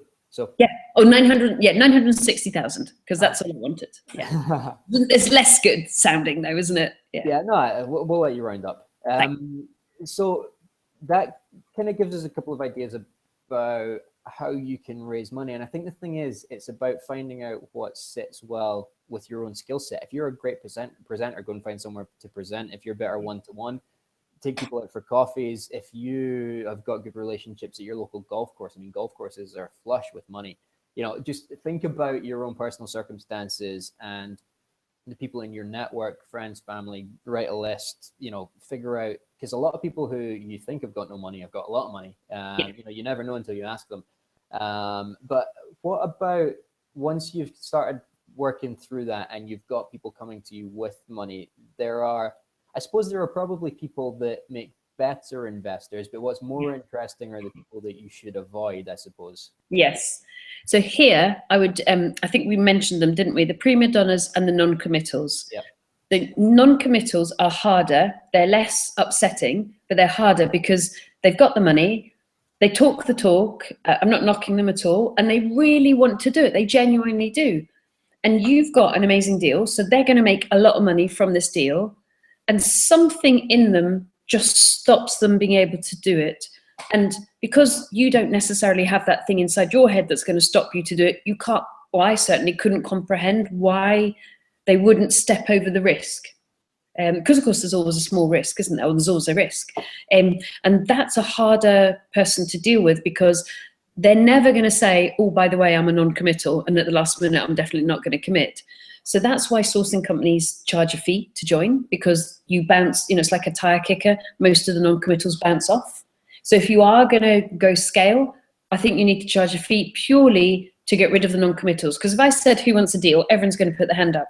If I said who wants to pay to get into a group who then has which then supplies you with deals, a lot fewer people will put their hands up. And then the other thing you need to do is, even if you're just working on a one-to-one and you don't feel comfortable charging kind of an upfront membership fee or something, you've got to see, it sounds dreadful, but you've got to see the color of their money. You've got to see them write you a check early so that you can see them go through the process and have them get past their fear of handing over some money. Yeah. So even if it's a small amount of money, you've got to have them practice investing in you. So if you, and don't, I mean, my very first deal ever, a lovely guy, he only had to borrow 40 grand. It was £165,000 purchase price. I think it was a 6 or 7 grand refurb, and it's 5 years ago now. And it was something like 240 to 250 value. Wow. I couldn't understand it. And the closer he got to the deal, when he literally got into a week away from when the deal had to be bought, it was slowly dawning on me that this guy wasn't going to do this, but he was still making all the noises. And of course I was desperately keen for him to do it. So I couldn't quite come to terms with the fact he wasn't going to do it. Because like I'd do that in a minute, I'd do that every day of the week. And in the end I had to give him a deadline. And of course, when you give someone a deadline, they don't have the courtesy really to say, sorry, I'm not going to deliver. They try and push the deadline, and you have to stand firm and say, I'm really sorry. If you don't commit by some transfer of funds by today, I have to go elsewhere. So I ended up selling that first deal to a man who owned an estate agent company instead. I used to ask those. But it was a bit of a sweaty 5 days because I had a deal, I was promising the estate agent, my investor basically was dripping away. So non-committals, you've got to see the colour of their money and have them practice giving you some money. So in a mechanism. And I mean, sometimes it can be a tough question to ask because you don't want to scare them off. But really, if they're not going to pay you, you do want to scare them off, and you want to scare them off as quickly as possible, so you're not wasting your time. Yes, and now it's really comfortable for me because I'm like, next in a nice way. Whereas early on, when I only had like 3 investors, to have a third of my investor pool not come through, I just wanted to keep it moving until he did, but he just had too much fear in him, bless him. But the hardest one, the one that's going to make, well, if you're a little bit thin-skinned like I am sometimes, is the prima donna, because the prima donna does not want you to work in a large group. The prima donna wants you to work for them, and they're going to tell you how high. So, and they can get a little bit, they can have a few tantrums, shall we say? And that's, I don't like that. That's just nonsense. So the best way to get rid of that is to recognize it early on. Number one is do the waiter test. So they're always going to be nice to you at the beginning because you are the one that's going to give them wealth. So see if you can have an admin assistant or somebody in your team or even a mate take their coat, be the kind of meter and greeter with a name badge and kind of take your coat and make you a cup of tea. Effectively be what you might call waiter level. And if you do the waiter test, which is what girls and boys, well, girls definitely do the waiter test on new dates, don't we? Is he nice to the waiter or the waitress, or not too nice to the waitress, but is he nice to the waiter? And I do the waiter test because everyone's going to be nice to me because I'm kind of what they perceive to be the route to wealth. Are they nice to Kimmy, who's collecting their coat and taking their name badge? And if they're not nice to my team, I will not work with them because they failed the waiter test. And at point of stress, they're going to turn that on me. And I've had it. I've had 3 or 4 prima donnas, and now I can comfortably screen them out. Early on, I felt like I needed them, so that's why I want you to have more investors around the table early on, so you can screen them out and go, yeah, next waiter test, fail. Yeah, and I mean they're the two. Like I say, you mentioned them in the previous interview that we did as well, and they've stuck in my mind. The prima donna, especially, I think we all face them, and when we are early in our business, it is difficult. It's so difficult to say no to someone, isn't it? Especially if they got some money. Yeah, well, yeah, exactly. But long term, I think this is really a great piece of advice. That if there's any alternative, take it. Because they will not only will they be a pain for you, but they will probably stop you being able to grow your business further because they're draining so much. If you try to please them, if you say, you know what, I'm going to give them everything they want, you're taking your eye off the ball. Totally. Well, and one of my, he's absolutely fab guy, Jonathan Guppy, I think. Yes. So he's one of my, when I say he's one of my mentoring clients, he's just a fab guy who happens to be part of my mentoring group. And early on, he had a guy, and Jonathan delivers amazing projects. Really talented guy. And he early on had kind of one example. And he's really open about this, and it was causing him pain because, of course, emotionally, he was involved in this guy and kind of, I'm going to have to deliver all this stuff that this guy wants. And you're thinking, whoa, that's way too much in terms of requirements. So what my advice was, go out, get some more people. And because it was slightly painful, he went out and raised 700,000 quid. So I told him on the Sunday, Jonathan, come on, let's see you. And he raised 700 quid by the Thursday. And he now has a really great relationship with all his investors, including this guy, because this guy just went, okay, I'm going to chill out. So they don't always need to be cut off. It's just that they need to maybe realize that they're not the only one. Yeah, it's not a party of one. And if we flip it on its head, Susannah, because there are investors that we maybe don't necessarily want to have to deal with. Yeah, is joint venture fundraising for everyone? Are there any prerequisites that the developers should have? Should everyone just go out tomorrow and try to raise millions of pounds worth of cash, or? Do you mean in terms of 13.3 or just what is involved in your business already? No, I mean, I guess I mean, if it's possible and simple to raise finance, does that necessarily mean that you should do it? If you can get good profitable deals, yes. Okay. If you can't get good profitable deals, because the deal is what's going to pay your investor and you, so your deal is your money maker, your tool really, then I think you've got to learn how to get deals before you blow investors' money on unprofitable projects. Mm-hmm. So only if you've got the skills or developing the skills on deal sourcing, or either deal sourcing. I mean, I always say you get your profit when you buy, or the ability to add value. So, like end of terrace houses where you add extensions and make 40 grand uplift, that kind of thing. So as long as you are competently able to make profit in property, yes. If not, learn those skills and competencies first. They're completely able to be learned as well, and then go do it. Yeah. So just take one step back, do a bit of learning, and then proceed. Yeah. Okay. Makes a lot of sense. What do you think? I would probably be a bit more reserved than you. I think Okay. yeah, I agree with you completely. I think you need to be able to walk before you can run. I think it can be very easy to, and maybe it's just because in the nicest possible way, I'm slightly younger. I know I don't look it, but I guess How old are you? I look around and I see, I guess, how enticing it can be when you've got a big pot of money in the Yeah. bank. It is a huge amount of pressure Yeah. to have someone else's money and to know that you owe them money, whether it's a monthly basis or an annual basis. Yeah. It can add hugely to your stress. Yeah, it can. Unless I think unless you can handle that and start small and work your way up. Yes.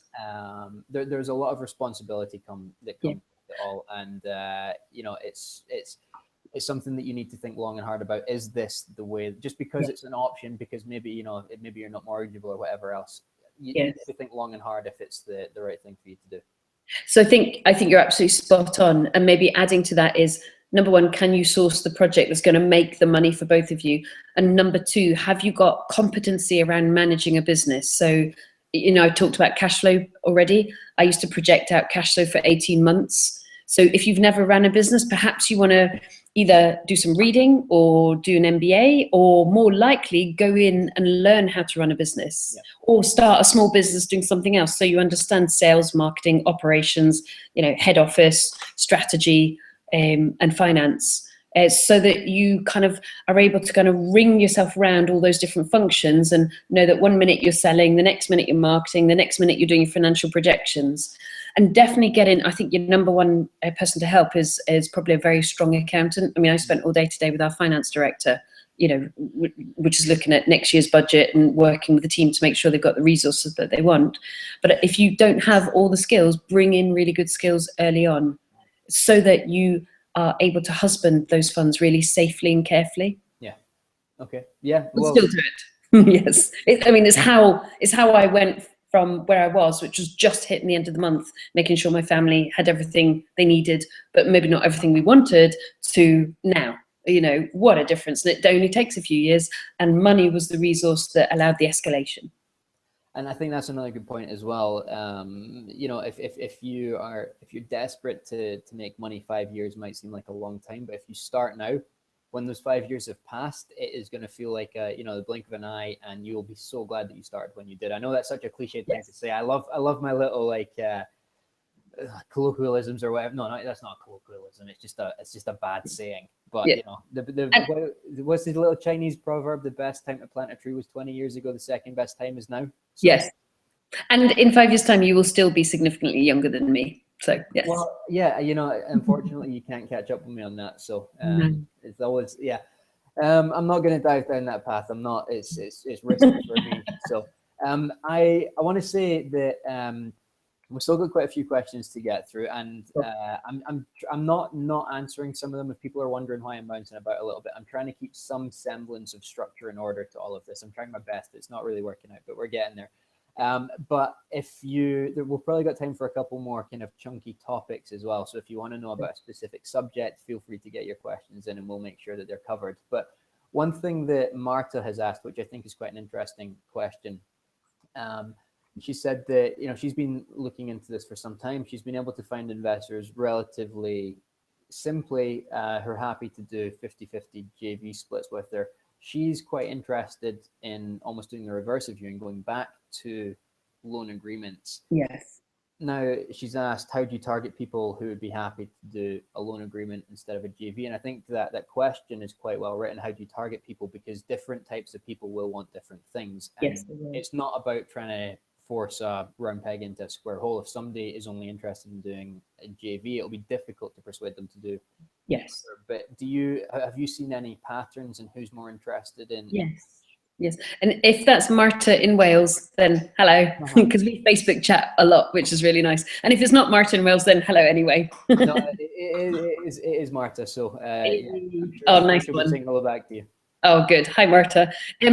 What I've definitely noticed is the people that came in for a shorter period of time in lending me money directly, I got from property events. So I definitely started that way. But the people who are in long term are people that I've met outside property events. So you go back to basics.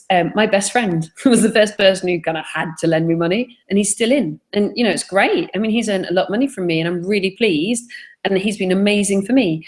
The sister of a very good friend of mine is still in. And so I think the long-term people who are interested in lower rate of return, but stability, so the pattern is you go in, you offer higher interest rate to people who are probably in the circle of property, you offer joint ventures, and you do joint ventures with people who are definitely in the circle of property, but you also tell everybody you know what you're doing, and then you kind of listen for that tiny change in their voice. So I didn't ever say to the sister of a friend of mine, would you like to lend me money? Because that'd be like Britishly mortifying. But because I was talking over coffee with a group of us about what I was doing and how much I'd raised and how people were benefiting from it, but I wasn't doing it in a salesy way. They were just like, what have you been up to? And I'm like, well, you know, I'm going down the path of property and this is what I've done. You could hear her voice change, and it kind of knew that she was a wee bit interested. And she was like, well, maybe I'll chat to you about it. So without advertising it overtly, but by just telling everybody I knew what I was doing, because it's a normal part of my life now, the longer term people who are wanting a smaller rate of return, who are really probably in your circle of daily life, you know, within, you know, a few touch points, those are the guys that say, yeah, I'm interested. So it's kind of 1, 2, 3 or 4 touch points away. And it just comes up in conversation. They indicate you're interested. You say, well, why don't we have a coffee? But we'll not do it tonight because I'm having a really great girls' night out or whatever. But let's do it maybe next week and book a coffee in. So it's really just about, and Marta's so enthusiastic of what she does, and she does really cool stuff. So she'll find it no problem. She just has to go and socialise a wee bit more. Sorry, I don't mean that. That sounded terribly good. Oops. What I mean is, it's telling everybody what you're doing, and the right people's ears will prick up and you'll hear their voice changing and they'll say, I'm interested. Great. And then it's back to what you said, which is follow up.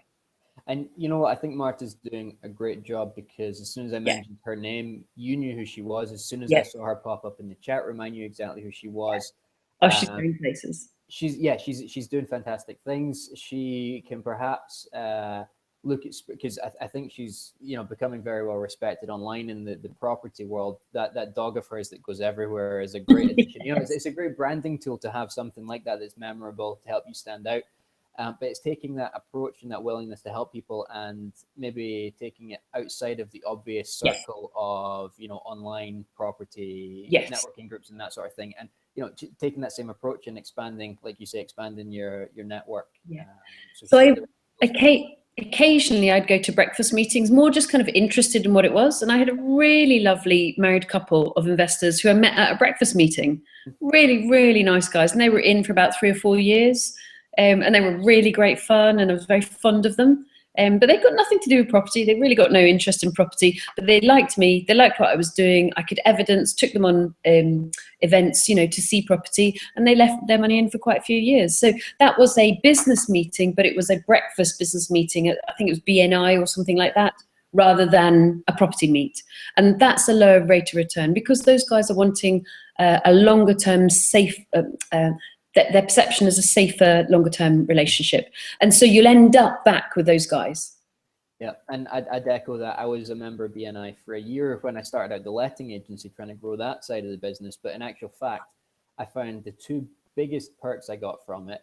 Firstly, it was, as you say, it is typically business owners who are in the room. They're willing to get up at 5:30 a.m. to go and grow their businesses. So you know, they're doing okay. They can be great people who don't necessarily have the time, but they've got the money, they don't have the knowledge, so they're looking to join those dots. So yeah, potential place to find money for sure. But also BNI typically has, each BNI chapter typically has a really strong trades team. And when we relocated from the Northeast to the Northwest, I knew nobody, and I went in there, found a builder, a plumber, a plasterer, who I still use to this day, years later. So yeah, if you don't know trades in your area and you're looking for reputable trades, you know, again, the fact they're willing to get up at 5:30 a.m. they're in these chapters, it's all referral based marketing, advertising, promotion. So yeah, that can be a good place to build up your power team as well, whether it's trades or solicitors or whatever. So yeah, just a little bit of advice there. Yes. Now, Terry has asked about paying back, and I guess this is kind of relevant to loan agreements, which is why I've brought it in here. Do you prefer to pay the loan back as interest on a monthly basis or on an annual basis? And he's also asked about paying back the capital, the loan amount as well, which was an interesting question, because it's, I guess to me, it's only ever been the interest on the payments. You pay the lump sum back at the end of the agreed term. But again, you know, maybe there are other ways of doing things. So monthly or annually, and so well. Naturally, at the beginning, you know, I was kind of desperate to push things out as far as possible. So I wanted to go annually. But as I've become a wee bit more experienced, I've realized two things. I need the pain of having it be paid back monthly, so I can physically see the money going out and going, you know, wow, that cost me. Because if I didn't have the pain of seeing how much a 12% loan cost me, I might kind of stick at 12%. Whereas seeing it going out, I'm like, man, I'm going to get that down next year, and then it's going down the year after and the year after, because it causes a bit of hurt, and that's good. But also, I've really discovered that for my investors, because not everybody gets paid back and not everybody gets interest on time in our world. So if you set up a standing order and you are paying monthly interest, it is telling your investors every single month that you are there, you are reliable. And I've had, like, a really lovely guy called James sent me, I mean, I've worked with him on and off on different things, deals and stuff, and I really like the guy. But he sent me an email saying, thank you so much. You know, you paid me on time every month. And I'm thinking, oh, that's adorable of you to email me, but actually it was a standing order, you know. And so for him, it showed him that I was reliable. Yeah. So I prefer monthly now, even if it feels like, oh my goodness, but I want to use every penny to actually do the project. No, I like monthly. And then what I do on my loan agreements, or what I did, sorry, in the early days of my loan agreements, and this was my lawyer, my commercial solicitor suggested this, I'd have an annual agreement, and boy, does a year come around fast, but I'd have an 8-month break clause. Because if I had bought the property, renovated it, and refinanced it within 8 months, it was not sensible for me to retain the money and therefore the interest obligation for another 4 months. Okay. Now, the reality is I didn't pull the plug once at 8 months, but it was a really good thing that the commercial lawyer put in case I wanted to pull the plug. Because like any normal property investor, I always had more deals than money and was very happy to reuse the money. But one thing in terms of thinking about paying back, I would always start the conversation about being put. So the length in the early days was at least a year is how my commercial assistant drew up my agreements. But I would start the discussion about, what are you thinking 6 months before they were due to be paid back? Because property is like a great big tanker. You know, it's very liquid. You can't get money out of it fast, even though it's technically profitable. Yeah. So I wanted to know way in advance what my investors were thinking. So do I need to plan to pay you back?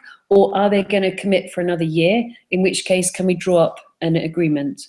And again, early days, what I found was people were quite interested in, not everybody, but a couple of people, they wanted their money back, literally, and then they give it back to me. So they kind of wanted to prove that they could get their cash back, and then they turned it back. So my lovely lady who lent me 3,000 quid in the first year, I went round with the check, with the interest, and she poured me a gin and tonic, and we had a really nice drink and a chat. And then she went, I've got a problem. I'm like, oh, what's that, Moira? And she said, well, I've actually got £30,000. Would that be of any use? And I was like, yes, that'd be amazing. But she needed to physically see the check back. Yeah. And she literally wrote the check again. And I went off with one gin and tonic and a check for 30,000 quid. So do you not have a minimum investment requirement then? No, and didn't that work out well? You know, this lovely lady put in 3,000 quid to test me out for a year. And just like your guy, they'll put in a small amount at the beginning and then they put a large amount. So his small amount was 40 up to 300. Hers was 3 up to 30. Yeah. But, you know, with that 30, I bought 2 houses the following year. Great.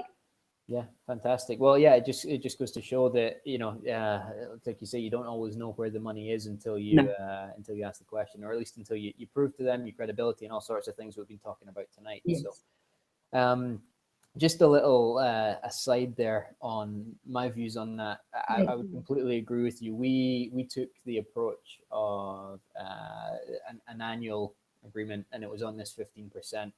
And you can imagine at the time, I was like, that's great. We've got 12 months before we need to pay him anything. But two things happened. First of all, we bought our own house at the same time. And because I didn't have that pain of paying him every month, the project took a back seat and our house took priority because we wanted to move home.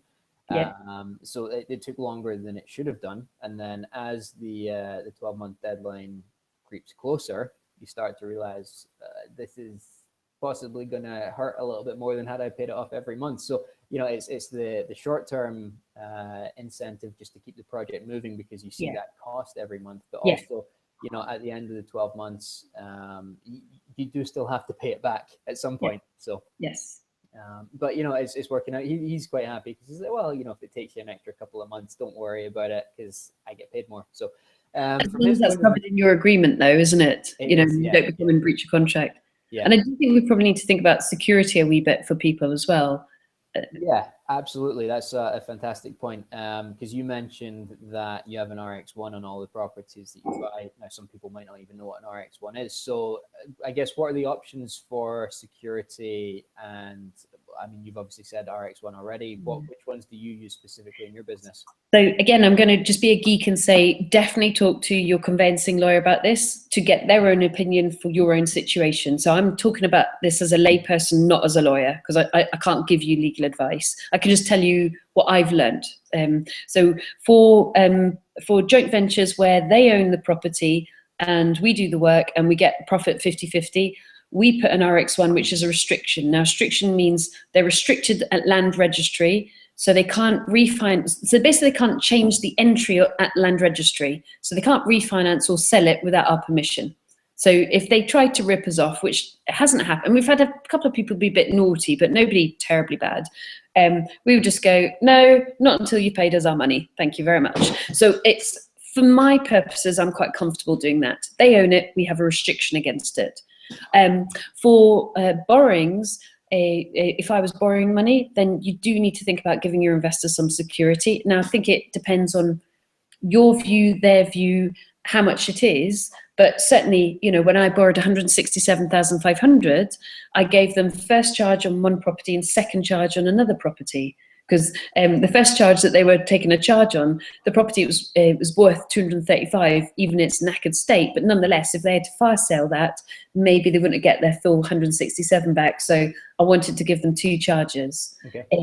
And then if it's a smaller amount, I'll maybe look at maybe even a second charge or a restriction, depending on what they're comfortable with, what I'm comfortable with, and what I think is fair. But I do think you need to think about, and obviously legal agreements every time. And with Moira, with her £3,000 to start with, I mean, at that sum of money, are you given any security, or is the risk just the £3,000? So I have to say I didn't give her any security, but John Cox, who I hugely admire and respect, every time he talks to me, I'm like, yes. He runs Bucks Property Meet with Rachel Troughton, and he just is a really great thinker. Early in my kind of career, I gave a talk about raising private finance, and I was really quite frank and said, look, at times, guys, I don't give security because it's risk and reward. And he was very, very fair. And he said, look, Suze, you can't, that's not fair to say that, because somebody who's not as honest as you may take that and actually run with it and say, well, if she does it, I'm going to do it. So I actually think now, and he made me think long and hard, actually. So I actually think now it's good practice to give security on pretty much everything, whether it's a light security like a restriction. So God forbid, I mean, I would jump off a cliff rather than, you know, in being, I would never be naughty with somebody anyway, but you know, we could give Moira, if she did it now, a restriction. Now she can't take that property off me for 3,000 quid, but I am kind of handcuffed, if you like, on that property. And I think that's a reasonable lift for 3,000 quid, but it gives her more than just a pure legal agreement. I mean, sure, she could take me to court based on the legal agreement, of course, but I think a wee bit more is really helpful. And I think John had a great point there. Yeah, absolutely. And that answers, Martha just asked a follow-up question exactly on that subject. So we've nailed that one. Just a quick question from Daniel about the notice that people need to give you to get their money back. And I guess, again, it depends on the agreement. But if it's on a rolling basis rather than for a fixed term or on a specific project, do you have a standard notice period that you think works well for you? Yeah, I think it depends on size. So now I've moved to the 10, 20 or 30,000 quid at kind of, 5% and under. I'm happy with 28 days notice because I've got quite good cash flow these days. So 10, 20 or 30 is really not making me going to freak out at all. I just go, okay, fine. That can come out of cash flow, or if, no, we have working capital these days, which we didn't used to. So I'm all right with 28 days. But if it was more than 30,000, I would certainly want a longer period of time.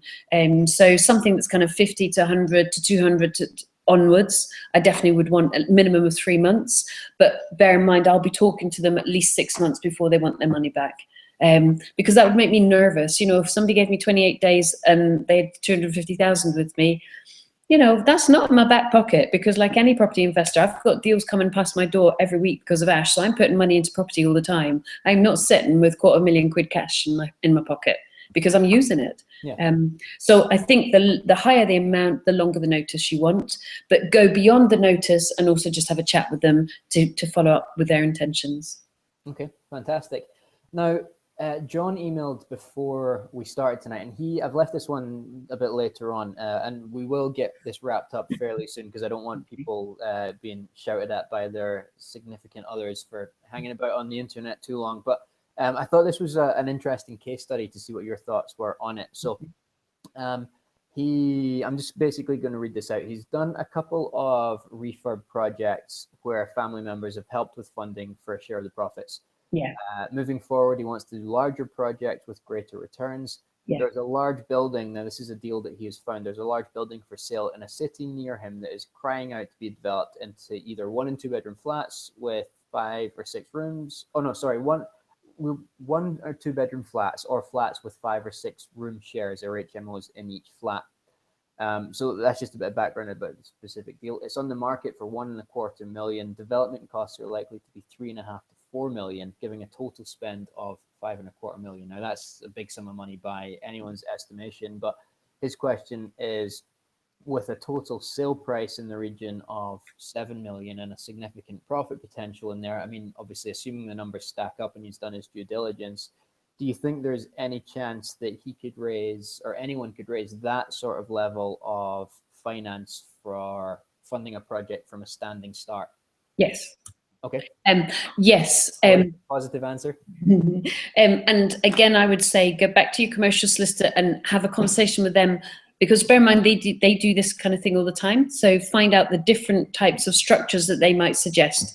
Because the one thing I'd say on a project where it's like 5 mil, 6 mil, 7 mil, if this one fails, you've got to look at the legal structure and whether it's going to pull you down. Yeah. So if I borrow 100 grand, it's not going to pull me down. It's not going to make me bankrupt. I'm not going to lose stuff. I'm just going to have to sell something. But a 7 million project, he may well, he could lose his shirt. So that kind of project is likely that you're going to want to set it up in something like a limited liability partnership or a special purpose vehicle. So what you would probably want is one main partner to bring a fairly large lump sum of money. You both set it up as a special purpose vehicle, and that person have kind of a preferred rate of interest or a preferred amount of kind of reward, if you like, from the deal.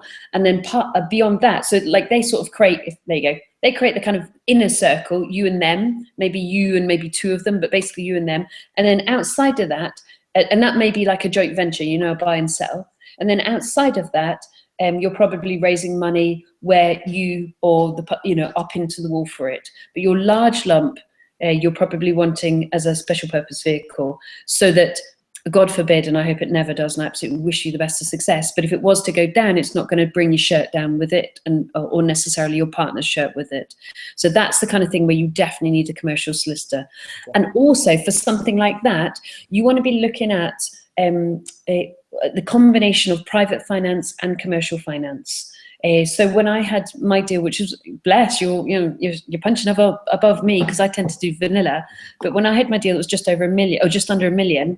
I was talking very seriously to Handelsbanken, and I was saying, okay, we actually spent a couple of grand actually on a survey, because I wanted to know what my exit was on a deal like this. I don't want to go in going, well, I think it's going to be worth that. So I actually spent a couple of grand, got Handelsbanken, a surveyor, to do an exit survey and have them verbally, now it's verbal, it's a handshake, but nonetheless, Handelsbanken is a very good bank, have them verbally agree that they would fund it at 1.4 mil. So I knew that I needed to take the risk early on, buy it, and get all the building reg stuff sorted. Like, you need to take the risk to buy this thing and get it sorted. But I knew what my exit was for my partner. So it wasn't well, I think it's worth this and I'm going to retail it. I was basically refinancing with the bank. So one of the things that people do is they actually try and get your initial investor to build it with you in your special purpose vehicle with a whole bunch of people surrounding. And then on top of that, you want to secure your customer before you've even put a spade in the ground. So is your customer a large pension fund and you're going to sell the whole thing in a deal to the large pension fund? Or is it some bloke that lives in Monaco, which one of my friends in Bristol is currently selling 22 flats to, and he hasn't even started breaking ground yet? Or are you going to refinance with the bank? And are you going to pay a couple of grand to get that survey now so that you've got a very clear idea as to how you're going to refinance? So for me, do a special purpose vehicle or something around that which your commercial sister tells you about. Look at some additional funding where those guys get a rate of return, and then look at securing your end customer before you start. That has a level of safety that I would be interested in, if I was you. So top and tail it. Yeah, well, I mean, it's great to see that it's possible, and obviously you break it down like that, and it sounds infinitely possible, and again, simple, which is great. I think for me, if someone was asking me for advice on that sort of deal, the thing I would say is that when you're looking at those sorts of figures, it's a balance between making sure that you're getting suitably rewarded for your work. You don't want to give away all the profit before you've even started, but you need to make sure that you are surrounding yourself with the right people who are capable of delivering a deal of that size. Now, that's JV partners who are, willing to potentially lose that money for a start, but also making sure you're surrounding yourself with the right conveyancing solicitors, the right contract solicitors to draw up your agreements, the right surveyors. Don't just go down to your pub and find someone that'll do your architect drawings for 50 quid. It's a deal that needs the right investment in it to make it a success, and probably even investing in some sort of support on the fundraising side of things, whether that's a coach or a mentor, even just someone with more experience than you who's done those types of deals. You almost need to spend money to make money in those sorts of size of deals, and it's worth spending that money to give yourself the best chance. But on something like this, it's unlikely that he's going to need to raise all the money. He can put together this vehicle and then bring that to a commercial bank. And if he and his business partners have a level of experience that doesn't pass muster with the bank, either they're going to say, no, sorry, you're inexperienced, in which case you need to make sure that you've tendered it out and got a builder who's obviously very experienced, and that'll help you swing the team forward. But often the bank will say, well, that's fine, but we're going to put in the requirement for you to fund either a project manager or a quantity surveyor. So it's going to hurt. You're going to have to pay some money. Ow. But actually, and then it's going to be really annoying because, you want to run it your way. And actually the bank is basically saying, mate, I'm going to be part of the project management of this team. But you're going to learn a lot from that. So the bank will force you to put in some of those team members, and that's quite good. Yeah, absolutely. Yeah, good point. Now, we're kind of getting towards the end of the questions. There's a few more that I want to get through, but like I say, we will let people escape. I think just two more that I want to touch on. Escape? So Andrew has asked about, and this is probably a topic for a whole other webinar. I know it's something that you've got a huge passion for and that Ash could probably come on and give us so much advice on. But finding, once you find the money, well, I'm not even going to start about should you find the money or the deal first, because again, we covered that in the podcast in a lot of detail. So that's going to be a great. If you're wondering, if you've got a question at the back of your head, what comes first, the investor or the deal, go and listen to Susannah's latest episode. I think it was episode 100. That was 100. Yeah, we hit the good number. But how do you go about finding good deals? He said people mention Rightmove and you know, just kind of a bit of luck, I suppose. But are there approaches that you find? And you know, let's just touch on this briefly because it is a whole other subject. 4 approaches. There you go. Number 1 is estate agents. But by the time it's hit Rightmove, it's too late. The sweet spot for, so you create a list of all your estate agents. I mean, Ash probably does 130 calls a week, and he does about 30 plus viewings a week, every week. And then he offers on 85% of them, and we monitor that. And we've just recruited a really great conveyancer this week, and I can't wait for her to start whipping his ass. Ash's admin is going to be perfect by next week. Yeehaw. And the sweet spot for estate agents is between them getting the instruction and them getting it on site. So it's about a week or 2, and you need to be phoning up constantly to try and find, have you got a deal for me? Have you got a deal for me? Oh, can I go out and see it this afternoon? And if you can buy it before they've even had to put it on site, well, it's done for them, isn't it? You've done their job for them. So the sweet spot is that 1.5 week period, roughly, you know, 1 to 2 week period between them being instructed and then marketing it. So that's where we get it from estate agents. The second is direct to vendor, so leafleting, postcards, adverts, if you want to do online, all that kind of stuff. Remember things like, for girls, remember house safety. You can get, just make sure somebody knows where you've gone and when you're coming back out of a complete stranger's house. And you can get tremendous deals. But remember, you need to have all your paperwork ready, because you will probably want to supply them with a solicitor, have your solicitor, and understand and know your whole process so that they feel confident about that. You can get tremendous deals, and you can actually strike up some really great relationships. I had great fun buying from direct from vendor. The third is landlords. So we use Upwork, which is an international provider of people with skills.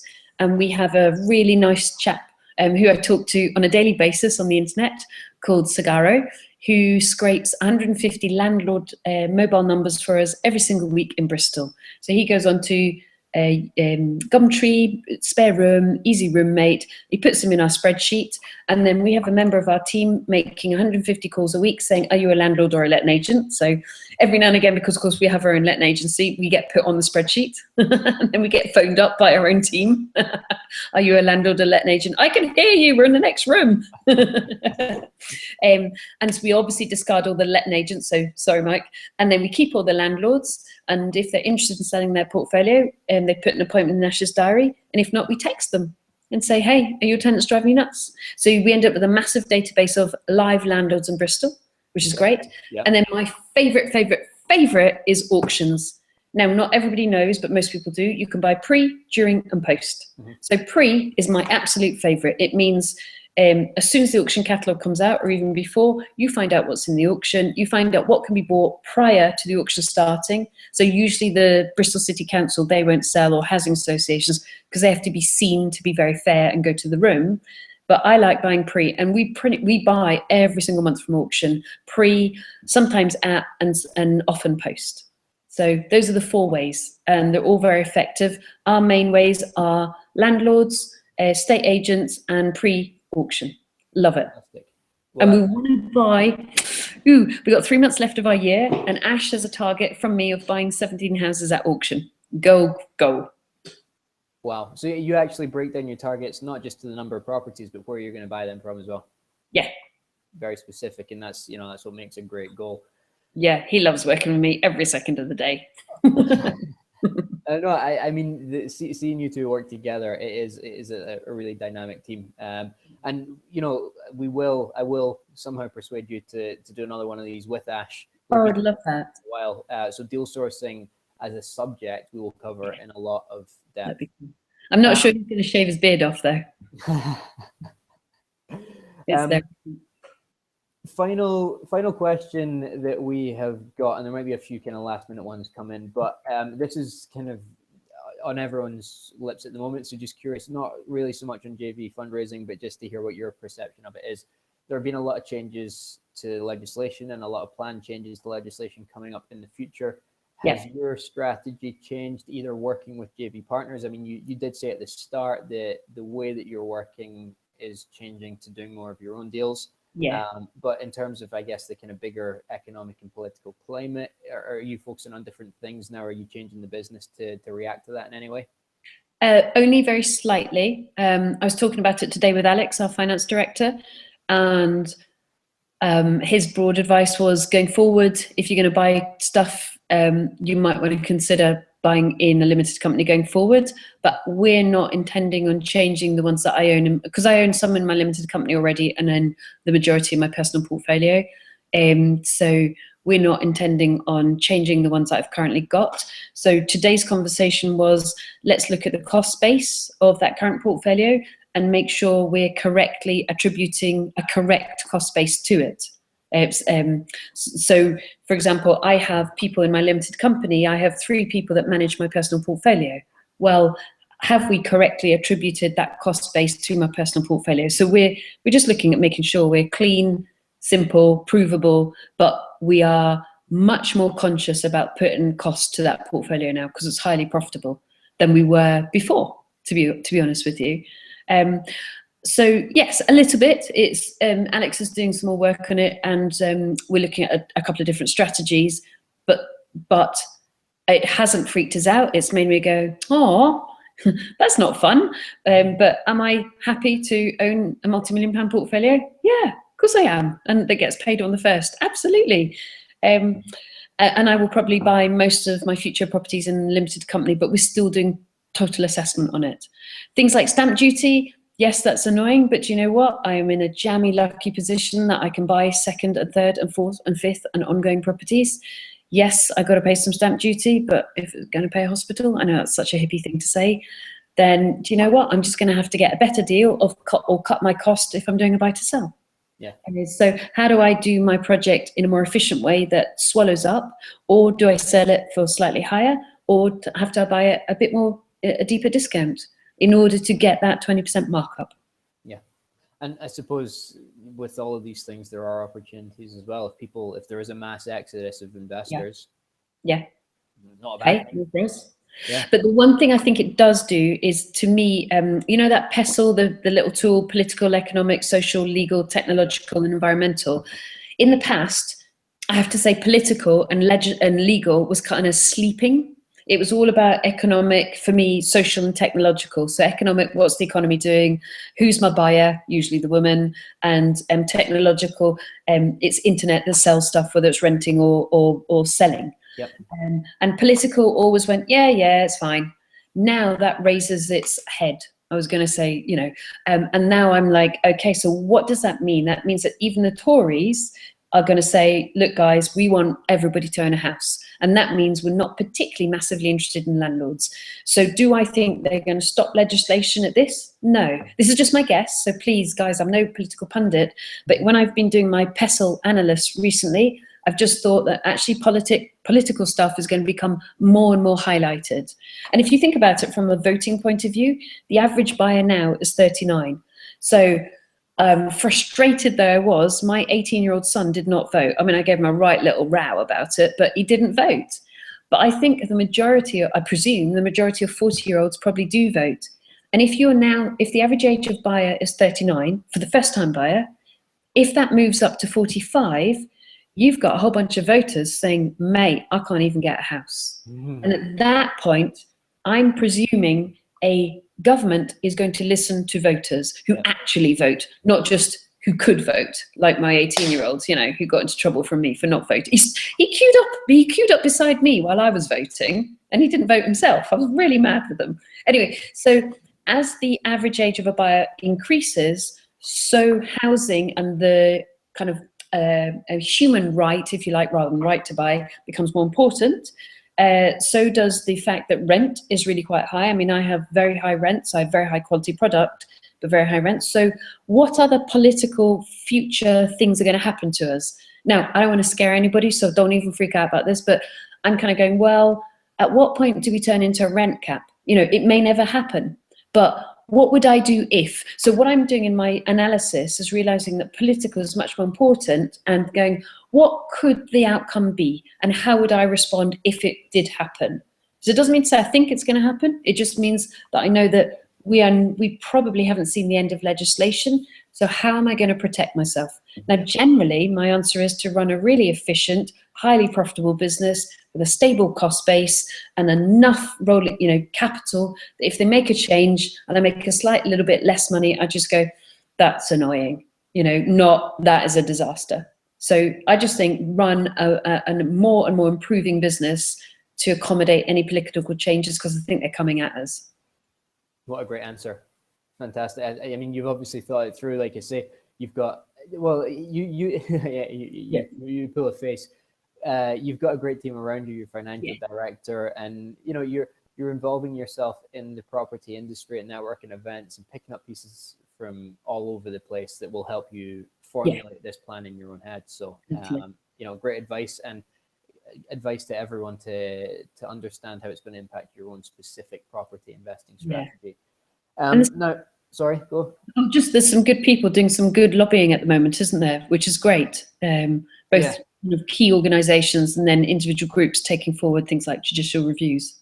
Yeah, I know Steve Bolton from Platinum Property Partners is kind of spearheading a big push at the moment, so worth checking out what he's up to. But like you said, there's a lot of people across the industry that are, rightly so, reacting to this and trying to promote positive change rather than just sitting back and saying, "Woe is me." They're always affecting as landlords. So if it is going to affect you, stand up and say something about it. Yeah.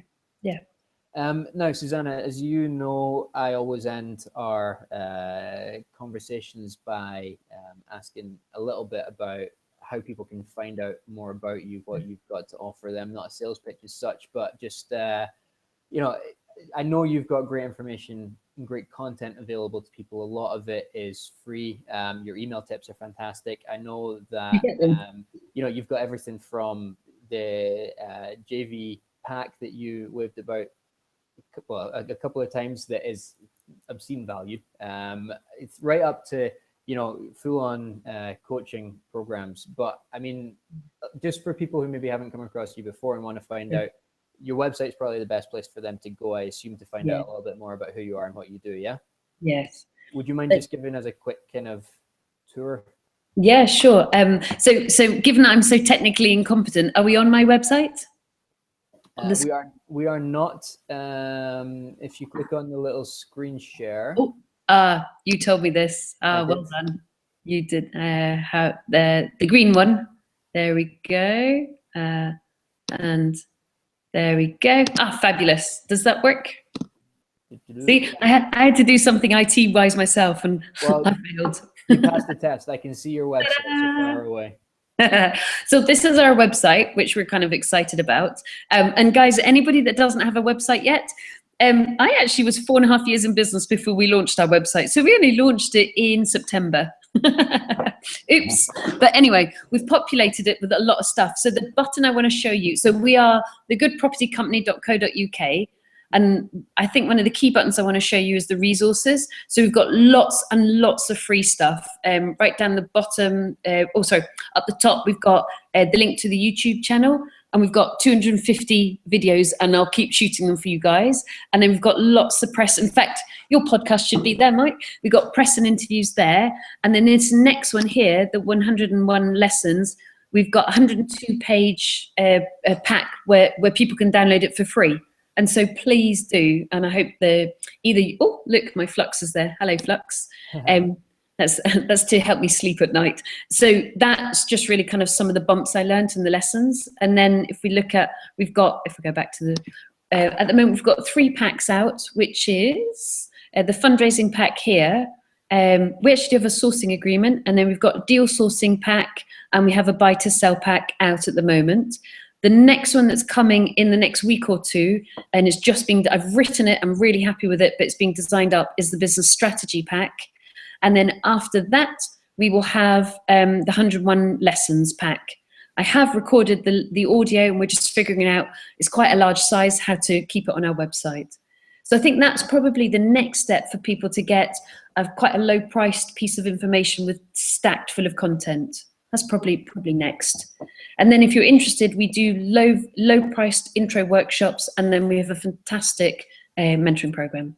So that's a couple of different ways of working with us. I know, just a couple of points on that. A lot of your past and present mentoring clients have been on the podcast and are all doing phenomenally well with, in no small part due to the advice and the help that you're giving them. So You know, I normally mention when you're behind the scenes with them on their interviews. So you've probably come across Susannah's name several times if you're a regular listener of the podcast.